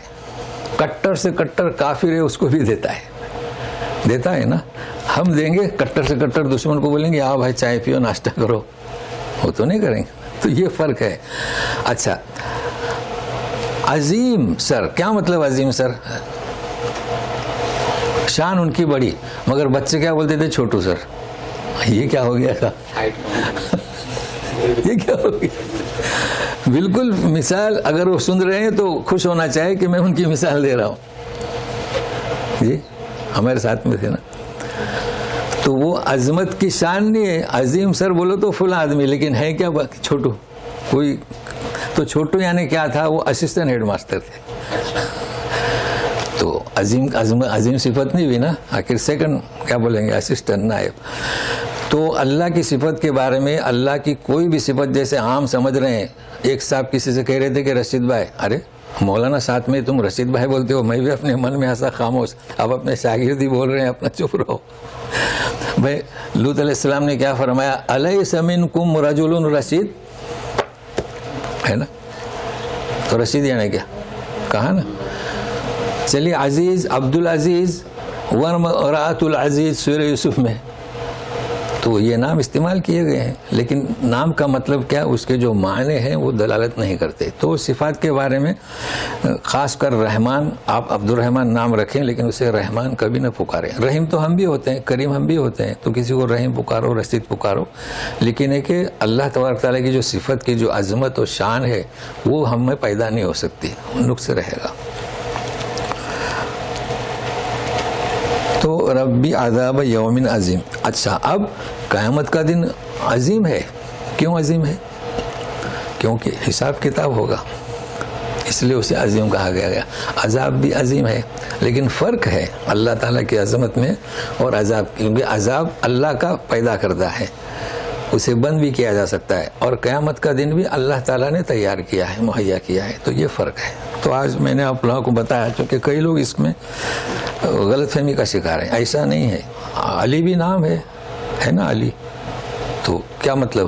اللہ تعالیٰ علی اور بندہ علی کافی فرق ہے. اب اسی کا تذکرہ چل رہا ہے. من یصرف عنہ یومئذ فقد رحمہ وذلک الفوز المبین. اس عذاب عظیم یعنی عظیم دن کے عذاب سے، یصرف تصریف ٹال دیا گیا اس سے، جو انہو عظیم دن کے عذاب سے جو ٹال دیا گیا اس دن، اللہ نے اسے اپنے رحمت آغوش میں لے لیا. جب حساب کتاب لے کے لے کھڑے ہوں گے تو کچھ لوگ ہوں گے کہ اللہ تعالیٰ ٹال دیں گے، نکلو آگے، کامیاب ہو گیا. تو اسے نجات ملی. جسے نجات ملی یہی بڑی کامیابی کھلی ہوئی. وذالک الفوز المبین. اس سے بڑھ کر کوئی کامیابی ہے کہ وہاں جو حاضر ہوں گے انہیں آگے جانے کہہ دیا جائے گا. اور نبی کریم صلی اللہ علیہ وسلم بھی کہا جائے گا جن کا حساب نہیں ہے ان کو آگے لے جائیے. اب جس پر رحم نہیں ہوا، جس کے نجات نہیں ملی، تو وہ ہلاکت اور تباہی میں، اس کی تو حالات بڑی مشکل ہیں. اب مزید سمجھایا جا رہا ہے. یہ کہہ رہے تھے، پس منظر اس کا یاد رکھے گا، شان نزول، سبب نزول، کہ ہمارے معبودوں کے ساتھ بھی شریک ہو جاؤ. تو سنیے، وَإِن يَمْسَسْكَ اللَّهُ بِضُرٍّ فَلَا كَاشِفَ لَهُ إِلَّا هُوَ وَإِن يَمْسَسْكَ بِخَيْرٍ فَهُوَ عَلَى كُلِّ شَيْءٍ قَدِيرٌ. ابھی یمسس، مسس یمسس ہے نا چھونا. ٹھیک ہے نا. تو اللہ چھوئے آگے ہے با, ضرر تو تکلیف دے, یہ با کی وجہ سے, نہیں تو تکلیف سے چھوئے تو اللہ تعالیٰ چھوتے نہیں. اگر اللہ تعالیٰ کسی کو تکلیف دے, فلا کاشف الا ہو. اب ہم یہاں ترجمہ کریں گے اسے دور کرنے والا اس کے سوا کوئی نہیں. ابھی کاشف ہے تو کاشف کے معنی یہاں بہت استعمال ہوتا ہے. کشف طبی, آپ جب جاتے ہیں نا تو انگریزی سائٹ میں عربی بھی لکھا رہتا ہے کشف طبی. تو کشف کے معنی کیا؟ پوشیدہ امراض کو ظاہر کرنا. تو آپ کو بتائے گا بلڈ گروپ کون سا ہے, یورک ایسڈ کتنی ہے, کولیرکس کتنا, کیا, یہ سب بتائے گا. تو ابھی اس کے معنی کیا, دو معنی ہو رہے ہیں نا, بیماریوں کو ظاہر کرے گا. اور ہم نے کیا ترجمہ کیا, اسے اس بیماری کو ہٹانے والا کوئی نہیں. اب یہ ترجمہ کہاں سے لائے؟ سورہ قاف آیت نمبر 22, وہاں سے ترجمہ لیے. قرآن کیا ترجمہ, قرآن سے لو. دونوں ترجمے اس کے ہیں. جو منکرین یوم عظیم ہے قیامت کے دن کا, تو اس سے پوچھیں, کہیں گے اللہ تعالیٰ کنت فی غفلۃ من ھذا فکشفنا عنک غطاءک فبصرک اليوم حدید. تو غفلت میں تھا. فکشفنا عنک غطاءک, غطاء یعنی پردہ ہٹا دیا, تو اب تو دیکھ رہا ہے, تیز آنکھوں سے دیکھ رہا ہے قیامت کا منظر. تو دو معنی ایک ہی ہوئے. بھائی آپ نے کشف کیے تو بیماریاں چھپی ہوئی تھیں, پردہ ہٹ گیا تو ظاہر ہوئی. تو دونوں معنی کریں مناسبت سے, جیسے سیاق و سباق ہو, کبھی ظاہر کرنا کبھی ہٹا دینا. تو فلا کاشف الا ہو. وَإِن يَمْسَسْكَ بِخَيْرٍ, اور اگر بھلائی پہنچائے کسی کو, یعنی چھوئے بھلائی سے, تو وہ ہر چیز پر قادر ہے, کوئی اسے روک نہیں سکتا. اب دوسری صفت, وَهُوَ الْقَاهِرُ فَوْقَ عِبَادِهِ وَهُوَ الْحَكِيمُ الْخَبِيرُ. قاہر, اور وہ غالب ہے اپنے بندوں پر. دیکھو فوق عبادی, زبردست,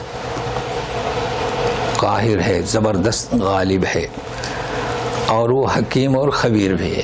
تو یہ صفات آ گئی. ابھی تو اوپر ہم پڑھ چکے ہیں, آپ کو بتائے تھے سمیع, علیم اور فاتر. اور اب قاہر اور غالب,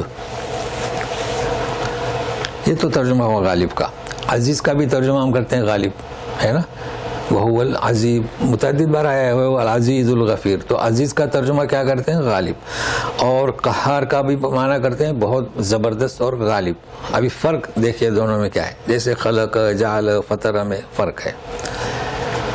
عزیز غالب ہے یعنی کیا مطلب؟ جب اس کا کوئی حکم ہوا تو مخلوق خدا میں سے کوئی اسے ہٹا نہیں سکتا. خلاص ختم, کسی میں ہمت نہیں. آ گیا سیلاب, سونامی جیسا, کوئی روکتا ہے؟ لوگوں کو بچاتا ہے نا. طوفان آئے تو وہ کیا کرتا ہے؟ لوگوں کو بچانے کا کام کرتے ہیں, اسے نہیں روک سکتے.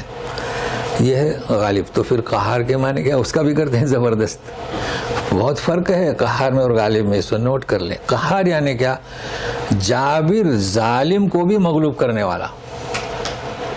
عزیز یعنی کسی بات کا فیصلہ کرنے والا, کوئی اسے مغلوب نہیں کر سکتا. لیکن کٹر سے کٹر جابر ظالم, اسے بھی مغلوب کرتا ہے اللہ تعالیٰ. تو یہ ہے قہار.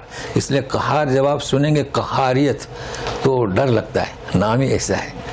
تو اللہ تعالیٰ کا قہار جابر ظالم پر نازل ہوتا ہے. تو وہ اپنے بندوں پر قاہر ہے, یعنی کوئی جابر ظالم کو بھی وہ نہیں بخشے گا. تو عزیز نہیں ہے, اور وہ حکیم ہے. مطلب کسی کے لیے عزیز ہے, کسی کے لیے عزیز ہے, کسی کے لیے عادل ہے, اس کی حکمت کی بنیاد پر ہر فعل اس کا. اور خبیر, خبیر تو ہر چیز کو جاننے والا ہے. جیسے سورہ لقمان میں انہا ان تکو مثقال حبۃ من خردل, اپنے بیٹے سے کہہ رہے ہیں کہ برائی جب کرو گے تو رائے کے دانے کے برابر ہو. فی صخرۃ, چٹان میں, او فی السماوات او فی الارض یاتی بہ اللہ, اللہ اسے لے آئے گا. کیوں؟ لطیف خبیر, ایسا خبیر ہے وہ. ہمارے یہاں بھی ہیں خبیر لوگ, مگر وہ نہیں. وہ تو محنت کرتے ہیں، کوشش کرتے ہیں خبر لانے کی، تو وہ حکیم ہے اور خبیر ہے۔ تو آج الحمدللہ کئی صفات میں نے آپ کو بتلائے، اور میں اسی لیے زور دیتا ہوں صفات، کیونکہ اس کی بڑی اہمیت ہے۔ اسے کہتے ہیں یاد کرنا معنی مفہوم کے ساتھ۔ اب یہ بار بار آتے جائیں گے مناسب الفاظ سے۔ اب ہم دوسرا مضمون شروع کر رہے ہیں، اس کا بھی پس منظر ہے تو سنیے گا۔ پہلے آیت پڑھ لیتے ہیں۔ قل ای شیء اکبر شہادۃ قل اللہ شہید بینی وبینکم وأوحي إلي هذا القرآن لأنذركم به ومن بلغ أئنكم لتشهدون أن مع الله آلهة أخرى قل لا أشهد قل إنما هو إله واحد وَإِنَّنِي بَرِيءٌ مِّمَّا تُشْرِكُونَ۔ شہادت کی بات ہو رہی ہے، کلمہ شہادت کی بہت اہم بات ہے، موضوع اب دوسرا ہے، لیکن ربط اسی سے ہے کہ توحید کی دعوت، خلق السماوات والارض، فاطر السماوات والارض۔ اب یہاں کا پس منظر ایسا ہے کہ نبی کریم صلی اللہ علیہ وسلم ابو طالب سے بھی کہتے تھے نا، کہو لا الہ الا اللہ محمد رسول اللہ۔ تو لا الہ کا مطلب کیا؟ اشہد ان لا الہ الا اللہ۔ ہمارے یہاں کلمہ شہادت مشہور ہے، اشہد ان لا الہ الا اللہ و اشہد ان محمد رسول اللہ۔ تو مشرکین آ گئے رسول کے پاس، ہم شہادت نہیں دیتے، ٹھیک ہے شہادت نہیں دیتے، اور کہا کہ ہم علماء یہودی کے پاس گئے تھے، وہ بھی شہادت نہیں دیتے۔ تو دو کی شہادت کی نفی کر دی ہے۔ چونکہ جب نبی کریم صلی اللہ علیہ وسلم کی دعوت شروع ہوئی تو سلسلہ تو جاری رہتا تھا نا، اور یہ مشرکین عزت کرتے تھے یہودیوں کی، بحیثیت ان کے پاس آسمانی کتاب تھی، ان میں راہب تھے، تو کئی مسائل ان سے وہ پوچھتے تھے۔ تو ان سے پوچھا، انہوں نے انکار کر دیا، تو شہادت نہیں دی نا۔ تو غور سے سن لیے، مشرکین نے کہا کہ ہم شہادت نہیں دیتے، اور ہم نے پوچھا یہودیوں سے، وہ بھی شہادت نہیں دیتے۔ اب اللہ تعالیٰ نے لوگ دیکھو کیسے جواب دیتے ہیں، اب سنیے گا۔ کہہ دو، تلاوت ہو گئی نا، کہہ دو ایو شیء اکبر شہادہ، کس کی شہادت بڑی؟ اس کا جواب یہی ہو سکتا قل اللہ، اللہ کی شہادت بڑی ہے نا۔ اللہ شہید بینی و بینکم، تو شہادت کس کی بڑی؟ شہید اللہ انہ لا الہ الا ہو والملائکۃ واولو العزم قائما بالقسط۔ یہ کس نے شہادت دی؟ اللہ نے شہادت دی، شہید اللہ انہ لا الہ الا ہو۔ فرشتوں نے شہادت دی، اولو العلم، علم والوں نے شہادت دی۔ تو کہہ رہے ہیں شہادت کس کی بڑی؟ کہہ دو ان سے جی۔ تو شہادت سب سے بڑی کس کی؟ اللہ کی، اور رسول نے بھی خود شہادت دی اپنے نبی ہونے کی۔ تو تم نے اگر شہادت نہیں دی تو کیا فرق پڑتا ہے، نہ دو۔ تو ابھی مشرکین سے خطاب ہو رہا ہے۔ اور سنیے، شہادت اللہ نے دی، فرشتوں نے دی، علم والوں نے دی، اور میری طرف وحی کی گئی کہ میں اس قرآن کو، یہ جو قرآن میری طرف وحی کیا گیا ہے، تمہیں اس کے ذریعے سے ڈراؤں اور جس تک پہنچے ہو۔ ومن بلغ، پانچویں شہادت کی کس کی؟ مشرکین کی، اللہ کی، فرشتوں کی، اولو العلم کی۔ اور میرے پاس قرآن آیا۔ اب قرآن لِأُنذِرَكُمْ بِهِ، قرآن کے ذریعے تمہیں آگاہ کروں، اور جس تک پہنچے، تو اب قیامت تک جس تک پہنچے گا تو ہم تک پہنچا، ہماری ذمہ داری بھی یہی ہے۔ اب ہماری امت جو ہے اس بات سے محروم ہے، وہ کیسے؟ کیا کہا گیا؟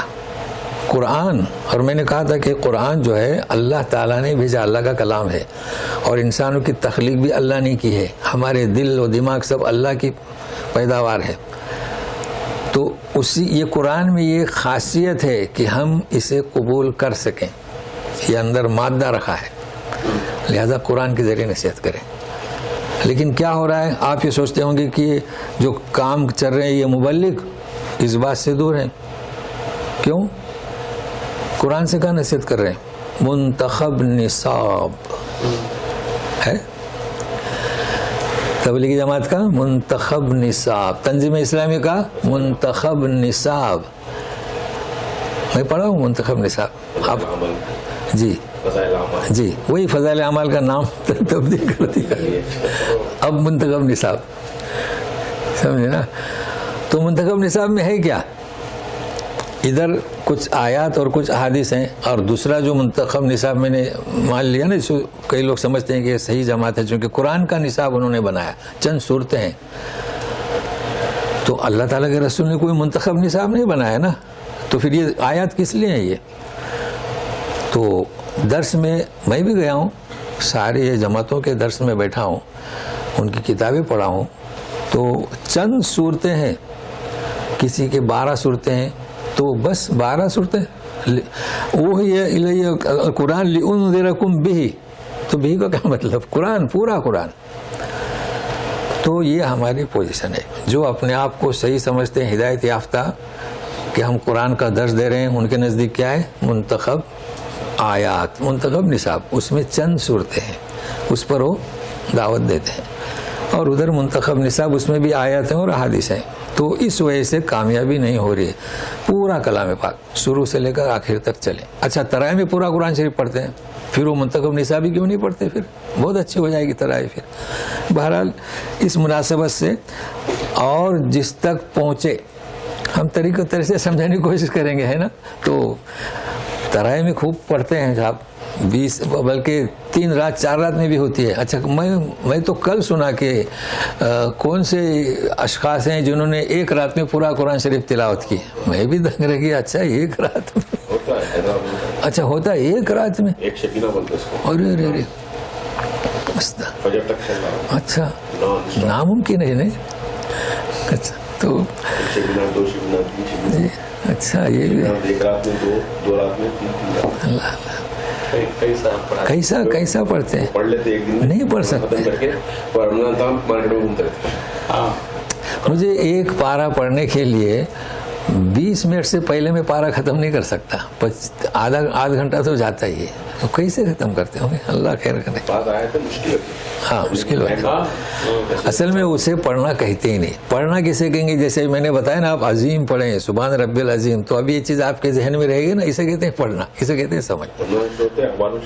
ہاں شروع, بس کیا کریں, اب کیا کریں, سبھی ویسی ہیں منتخب. چلیے اچھا, پھر کہہ رہے ہیں انکم لتشہدون. اب دیکھو ان سے شہادت لے رہے ہیں, کون سی؟ مشرکین سے. اسے اللہ کی شہادت, فرشتوں کی, اہل علم کی, تو اس میں انبیاء, رسول, انبیاء, صدیقین, شہداء سب آ گئے, انہوں نے شہادت دی. کیا تم گواہی دیتے ہو کہ ان مع اللہ آلہۃ اخری؟ یہ ان کی شہادت مشرکین کی. کیا آلہۃ جمع ہے نا, اس لیے مؤنث آیا, فیمیل, اخری نہیں تو آخر آتا تھا. یعنی تم یہ گواہی دیتے ہو کہ بہت سارے الہ ہیں. تو مشرکین کی یہ گواہی. تو سنیے, آپ کہہ دیجئے لا اشہد, میں یہ گواہی کبھی نہیں دوں گا, کیونکہ اگر ان کی بات مانتے تھے نا تو پھر 2 گواہی ہو ہی نہیں سکتی. پھر بتاؤ, قل انما هو الہ واحد, وہ اللہ ایک ہے. واننی بریء مما تشرکون, اور میں بری ہوں جو تم شریک کر رہے ہو نا اس سے. تو اب میں آپ کو بتاؤں, یہ سندھ کے ذریعے جو کیا نام ذہن میں نہیں آ رہا ہے ابھی, جو اسلام داخل ہوا ہمارے, حجاج بن صفی کے زمانے, بہت مشہور ذات ہے وہ, شخصیت, اسلام ہندوستان میں گیا, لوگوں میں وہی مشہور ہے. ہاں نہیں, اجمیر تو وہ تو عالم دین تھے, خلیفہ کا نائب, جی بہت مشہور ہیں اپنے ہندوستان میں جو داخل ہوئے تھے. میرے ذہن سے بھی نکل گیا. حجاج بن ثقفی نے پھر انہیں واپس بلایا, یعنی فوج باقاعدہ لے کر گئے تھے, تو سندھ کے ذریعے. حجاج بن ثقفی تو مکہ میں تھے نا, انہوں نے وہ نہیں تو ان کا والی, ان کا وہ کیا اس کو بولتے ہیں, اسسٹنٹ. ہاں, تو ہندوستان کی طرف بھیجا نا, پھر اس نے واپس بلایا ان کو, نہیں تو اور آگے جاتے تھے وہ. انہوں نے واپس بلایا حجاج بن ثقفی نے.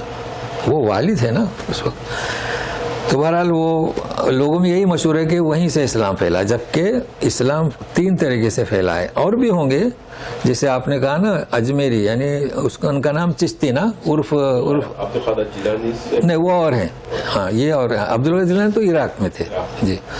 یہ گئے ہیں افغانستان سے ادھر سے ہوتے ہوئے, تو وہ بھی سندھ کے پر ہی گئے. ان سے پہلے محمد بن قاسم, جی اب یاد آ گیا, تاریخ میں ہے نا محمد بن قاسم, بہت مشہور ہے نا جی, اب یاد آ گیا. تو یہ تو بادشاہ کے تحت امیر فوج کے سپہ سالار کے طریقے سے گئے تھے. بہت قصہ مشہور ہے وہ سندھ کا.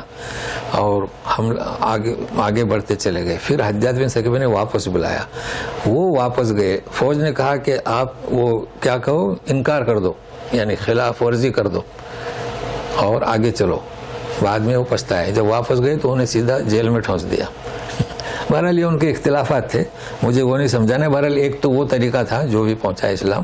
دوسرا یہ معین الدین چشتی جو ہم نے بہت مشہور ہیں, لوگ القاب لگاتے ہیں چشتی چشتی.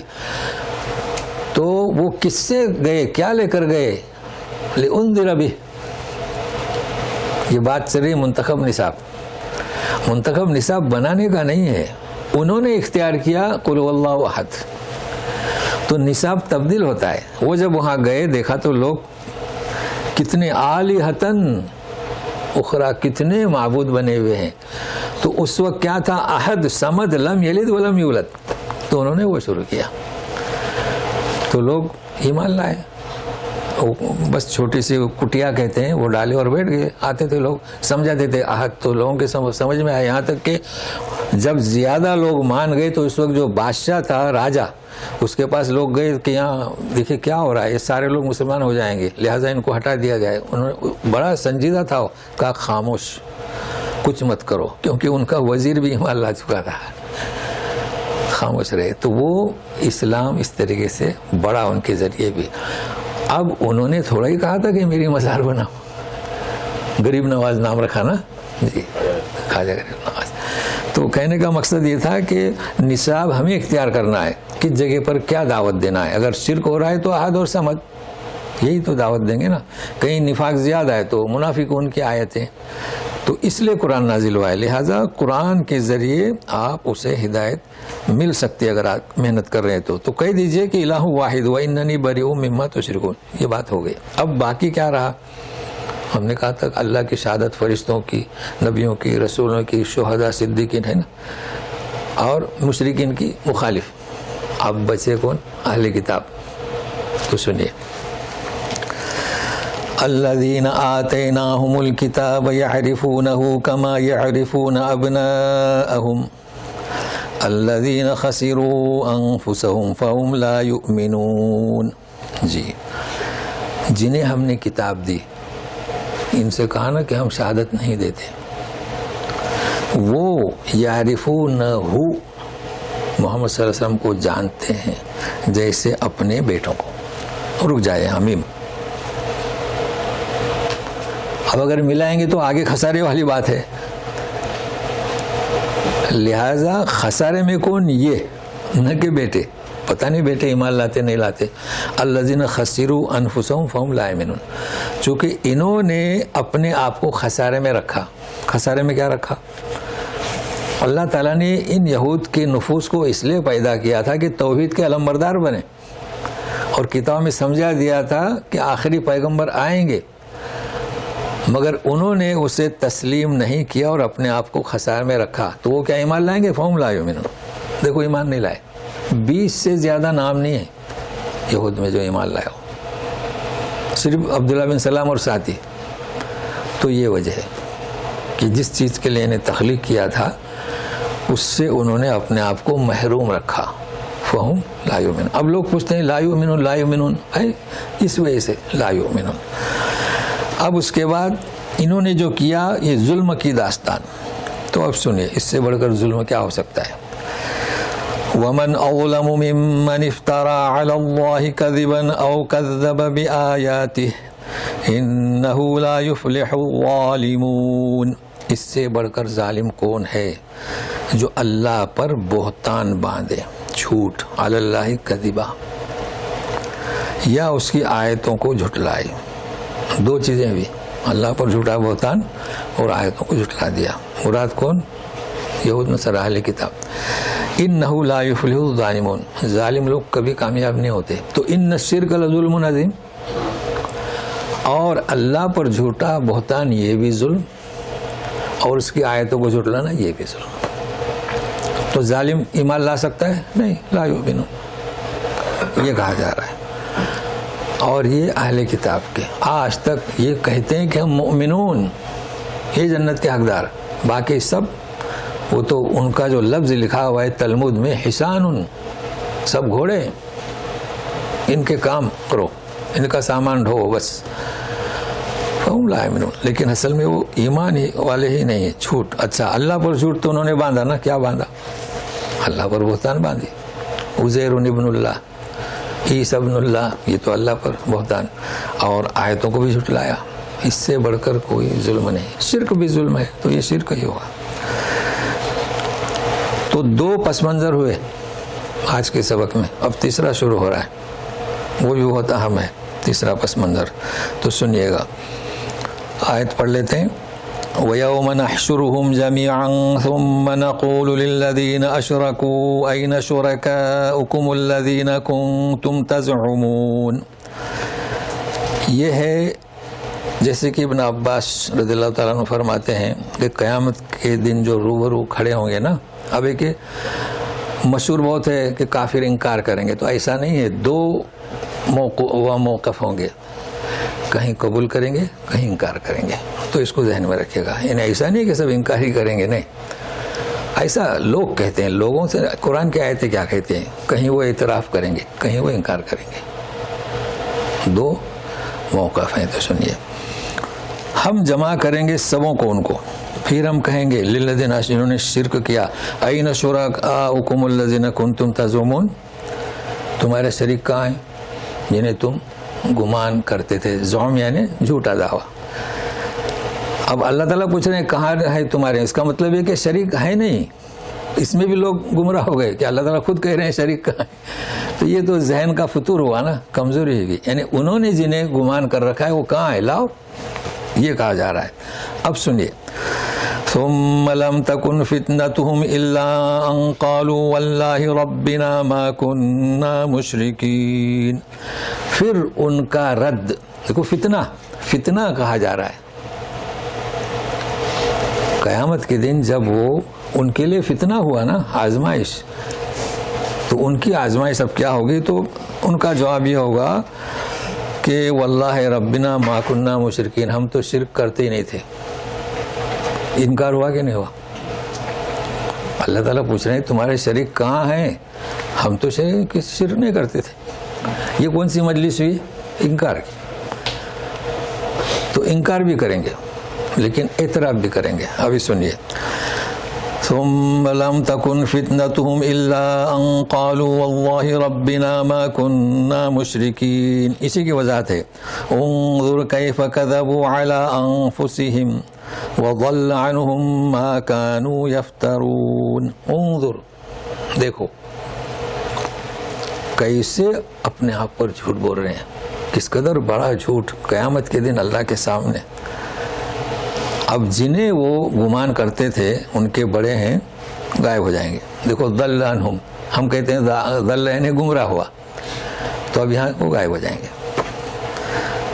جس کا وہ بہتان باندھتے تھے, اللہ پر بہتان ہوا نا کہ یہ فلاں ہمارے کام آئیں گے, یہ ہماری شفاعت کرے گا, یہ ہمیں دیتے ہیں, یہ ہمارے معبود ہیں, سب غائب ہو جائیں گے.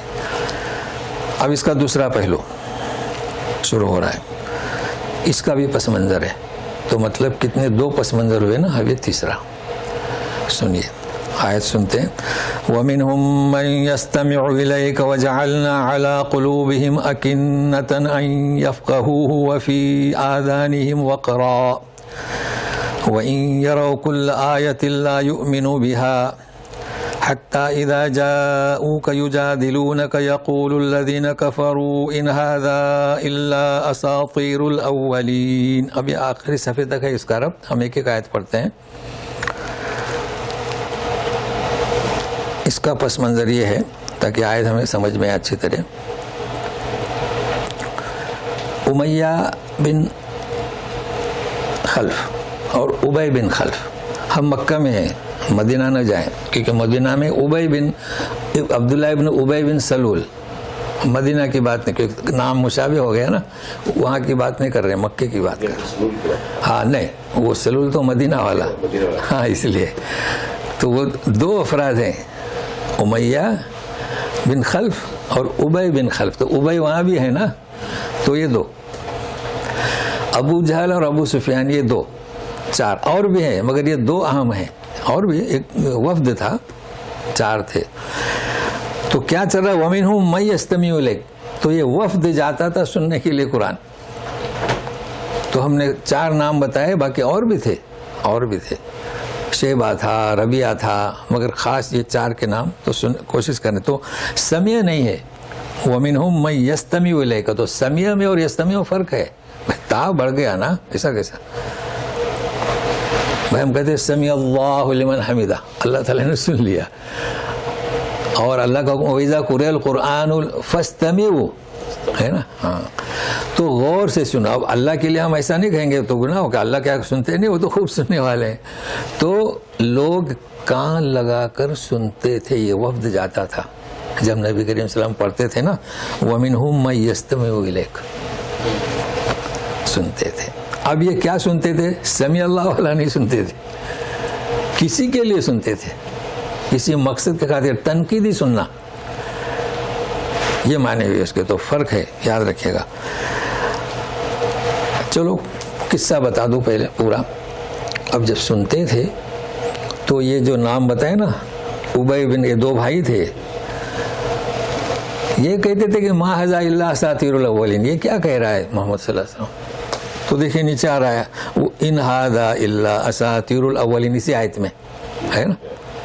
ہاں، اب اس پس منظر سے پوری آیت سمجھ میں آئے گی۔ لیکن ابو سفیان نے کیا کہا؟ اب دیکھیں غور سے سنیں، انی ارا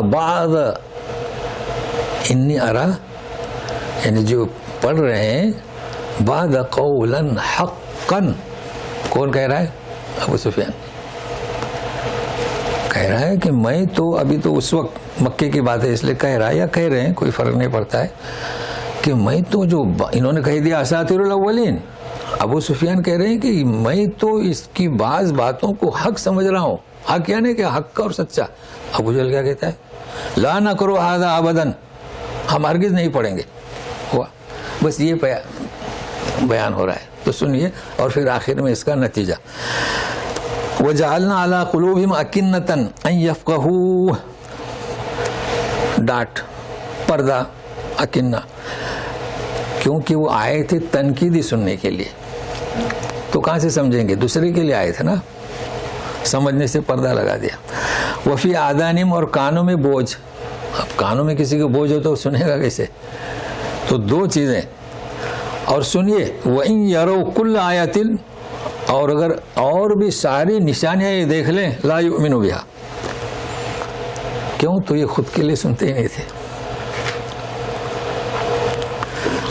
ہاں مقصد کے لیے۔ حتی اذا جاؤک، اور جب آتے ہیں آپ کے پاس تو بحث کرتے ہیں، اور کیا کہا؟ یقول الذین کفروا، 2 نام میں نے دیے، اور اس میں تو سب آ گئے نا، ان ھذا الا اساطیر الاولین، اساطیر سطر کی جمع، یہ تو قصے پارندہ کہتے ہیں نا فارسی میں، یعنی پچھلے لوگوں کی داستانیں لکھی ہوئی وہ تم پڑھ رہے ہو۔ ہوا؟ ابو سفیان ہی مان لائے، یہ کیا بات ہوئی؟ ہمیں تو اصل اس کے جو نقطے ہیں وہ سمجھنا ہے۔ کچھ لوگ بولتے ہیں یہ تو اللہ ہدایت نہیں دیتا، بھائی اللہ ہدایت کیسے دے گا؟ کیا کہا ابو سفیان نے؟ میں بعض باتوں کو حق سمجھتا ہوں، اللہ اسے توفیق دے گا کہ نہیں دے گا؟ اللہ نے اسے توفیق دی، دیکھنے کی بات ہے۔